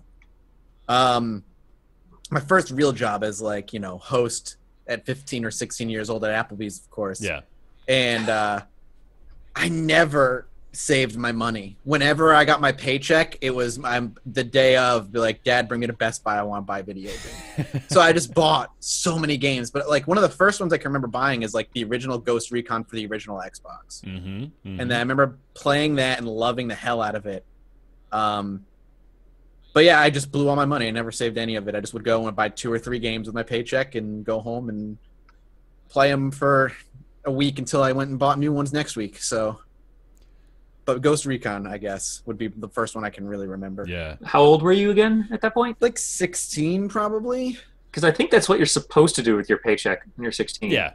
Or actually, I should say, I think your parents are probably happy that you were doing that with your paycheck at 16. Instead of I some feel other like options. I should have like saved it, because you look back now at like 30 years old and be like, man, I really wish I saved all that money and done something better with it. But no, I was like blowing it all on video games. And the very first purchase I ever made with my money from a paycheck, period, was a big like radio with like a 5 CD change. Yeah, Oh, dude. I did that too. Hell First job yeah. I got with like paper route money. Yeah, I was like, yeah, this is awesome. Fair enough. Oh man, Nick or Ryan, y'all got one? No. Ryan's like, Okay, it's motioning. I'd say mine's a bit hazy. I'm not sure if this is the correct answer, what the actual first one is, but it's convenient for the sake of anecdotes. Sure. So I'm going to say I believe the first game that I paid money for was Earthbound on the SNES. Ooh. And I remember paying $90 for it because it came with the strategy guide. And it had this massive box that was bigger than every other box. Yeah. Got it from Funcoland, and I believe I had that money from a birthday present or something. And I $90, man. That would have been like on that. in like 1996 or whatever. It was 1994. Yeah, somewhere around there. So flash Pricey forward to, did I get a good investment? Well, I beat a Earthbound at least once, so that's probably good. But maybe about 4 years ago, I found the strategy guide in my attic, and it had some scratch and sniff stickers on it. Don't sniff those after they've been in your attic. smart. I did that, and I thought I was going to die. I thought I had like spores lodged in my brain, and they were growing at a rapid pace. I actually thought I was going to die. Don't sniff those stickers. If, Yeah, those things are probably worth $90 alone now. if the box was in good shape and I could put it all back together, I believe that is probably worth a bit. But it's all kind of tattered now. Oh man. Yeah. I bought Star Wars Shadows of the Empire on N64. I had games before that, but I think my parents bought them all. But definitely, like, I mean, they kind of bought this one. It's not like I had a job, but it had been money that they had given me and I'd accrued over a period of allowance. Yeah, so it was their money, but I had been the steward and custodian of that money for some time, and thus ownership had passed to me. Sure. And instead of buying Super Mario 64, which was like $80, I paid 110 Canadian dollars for Star Wars Shadows of the Empire. And game was considered good? it was okay. It's no Mario 64 though. Yeah. Remember you wrapped the thing around the legs of the walkers. That was... Oh yeah. Mm-hmm. That was like was the cool. only. Yeah, that was like the That good was part of pretty that dope. game. Yeah, but And you then can you do go that in the Super Nintendo one too. Couldn't you? Yeah, but it was cooler in 3D. That was the Mario Kart 3D though, like the 2.5 pixel 3D. Yeah, the like the ground is Mode moving. 7. Yeah, the Mode 7 Mode 3D. 7, Thanks. yeah. I'm trying to go through like my progression of what I've had and determine at what point I started to provide those things for myself. It's hard to remember. Yeah, because like I know I started with Genesis, obviously my parents, and then PlayStation was my parents. PS2, I'm pretty sure my parents bought and provided the games for. And then I think the first console and game that I bought for myself with my job money was probably an Xbox 360 with Halo 2. And that pretty much set me on a track for the rest of my entire life. So I'm going to go ahead and say that was probably worth the investment. I also played... Original Xbox and went straight to Xbox 360 for Halo 2? I think I did, yeah, because I was playing... Wild, man. I was playing Halo PC for a long time. Not even PC. I was playing Halo on the Mac for a long time, and that was what I was doing for like years and years before that. And then I was eventually like, well, you know, I can play the new Halo on this console. So. You know, they did port it to PC, Halo 2. What? But I think Yeah, way later. I played the first one on PC. They have it... They did. They No, have for real, they Halo really did. I 2 remember on- stocking it at GameStop for a while. And also, the original Halo had like 2 extra weapons. Yeah. It had like a plasma cannon and like a flamethrower or something. Yeah. The PC version had a plasma cannon on it. Mm-hmm. It had Why do I know this shit? Well, you know, I got an early game that I remember buying early on. Back when I was getting mostly gifts. I saved up my money and bought a copy of Faceball 2000 for the Game Boy. Ooh. I had that. And it was hard to find. I had to stock the Funcoland. You saying Funcoland is what made me remember it. Because it was like every month I'd call them up, be like, "Do you guys have a copy of Faceball?" So for those in the chat who don't know, Faceball 2000 was a very, very, very, very early first-person shooter. September 1992. Yeah, It was like Emoji Doom. It was basically Emoji Doom. Yeah, you had walls and ceilings, nothing on the walls, and you shot smiley faces. And when you shot them, they became sad faces, and then they died. But it had multiplayer, and you could play with 4 players if you could find 4 copies, which I never did. But it was like hard to find, and that game set me probably on the path towards playing first-person shooters. Yeah. Or towards loving first-person shooters. That's awesome. Probably Faceball 2000. Now, you knew they had that on SNES also, right? That the Game Boy version was a port? Yeah, I did. Okay. I wanted to blow your mind in case you didn't know that. It was on. I think it was on PC first, but I didn't have a PC that could run it. PC? I think it was called something else though. It wasn't called Faceball. It was called something. Just had this up. Mini Maze, right? Mini Maze. Yeah, it was MIDI Maze. MIDI Maze. Yeah, and I think on the Game Boy one, I think you actually had a grid. You could make your own levels, and I was like, that sounds amazing. But you couldn't save them, so it wasn't actually all that amazing. Shit, there it is. Platforms, Atari ST. Damn, son. Yeah, I thought the Game Boy one came out. Is this the first-person shooter to ever exist? No, I think there's earlier ones than that, but it's up there, yeah. And I remember thinking, because before this, they had first-person shooter type things, but they would be like, almost like, oh shoot, why can I not remember the name of it right now? Like the regimented 90-degree or 45-degree turn kind of games. And it was like Shadowgate. Right, like Shadowgate. Or Phantasy Star. Yeah. Right, only it would be, they would try and make it an action game, but it would still be locked perspective. But this was like fluid, and you could kind of strafe. But it was not particularly good in hindsight. It doesn't hold up very well, but as a kid, I was like, this is the most amazing thing ever made. It changed my life. I thought the whole, like, term first-person shooter didn't even really come into existence until after Doom was released. No, it didn't come into existence until then, but the genre still predates it. It's kind of like the idea of platformers not being around before Mario. Sure, yeah. You know, they still had them. Like you could play ASCII platformers back on your 80s PC. It was, you know, was the Vector Tank game? Would you consider that a first-person shooter? Maybe like Battlezone or what was it called? Yeah, I think it was Battlezone. Maybe. I mean, we're talking about some old games here, though. There's Faceball was definitely an early one, though, or at least the MIDI Maze version of it. But yeah, that's ancient history. Yeah, but I remember from that 1980. Holy shit! I'm gonna find the original first-person shooter that didn't know it was one. Yeah, do it, man. All right, while you're doing that, I'll say thank you very much to Mitchell for sending us in this question to roundtableyt@gmail.com. If you've got questions to ask us in future episodes, that's where you email them to. It's roundtableyt@gmail.com. It's time for everybody's favorite segment. After their favorite segment, it's Nick's Weird Games. All right, so I got 2 things to say. Yep. The first thing is that the chorus of Ghostbusters is seriously just win it.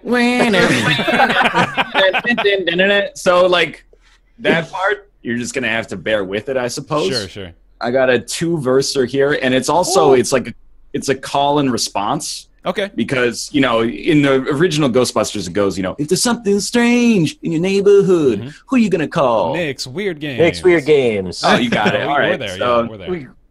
Feel free to join in at your own comfort level, Joe. I wouldn't want to put you on the spot too much here. I have no idea what you guys are doing. All right. You'll It's figure a it out. segment where we guess a game that I pull out of my bookshelf. All right. Yeah. Okay. So imagine that you've just heard the Ghostbusters intro, and then it goes, you know, that's a different song. If there's something weird sitting on your shelf, what you gonna play? Nick's Weird Games. Yeah. Delay makes that bad. An indefensible game that you bought for yourself. What you gonna play? Nick's Weird Games. And then it goes.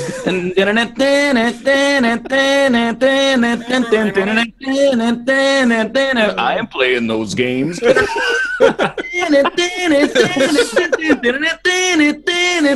I am playing those games. And then, you know, it goes into the next section and it goes, if your game comes with something scratch and sniff, what you gonna play?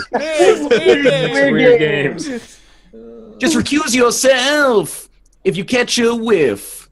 What you gonna play? Next weird Next games. weird games. And then it would go dana again. You get the idea. Yeah. Is there actually a payoff to this? Does Nick show us a game now? Yeah. Yes. No, there's actually Okay, a thing we Yeah, do we after didn't it. explain it at all. So Ryan has a habit of singing an intro to this segment where I then go find a game off of my shelf of old and weird games, and then I give you clues and you try and guess what game it is. While you hide Oh. chat so you don't get the answer. Yeah, you hide chat. Sorry. I We see. should have explained Oh, the okay. segment to you before we did the show. Yes. That was my fault. Now, if you could pull Facebook off, Faceball off, that would be awesome. Yeah, that'd be good. Just Right. pull Faceball off the shelf.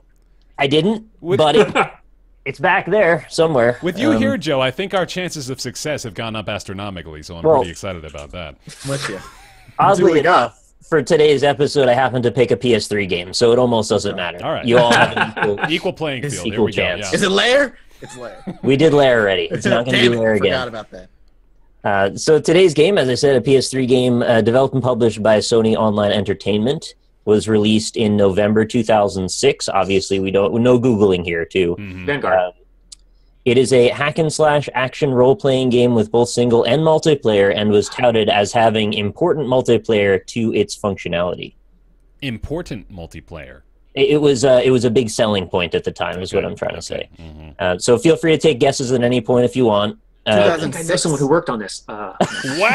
That's badass. That's a tell. No, actually, was it a Gauntlet spin-off kind of like a Gauntlet-ish kind of game? In genre, but not in form. It's not related to it. You said it's fantasy hack and slash? Yeah. Mhm.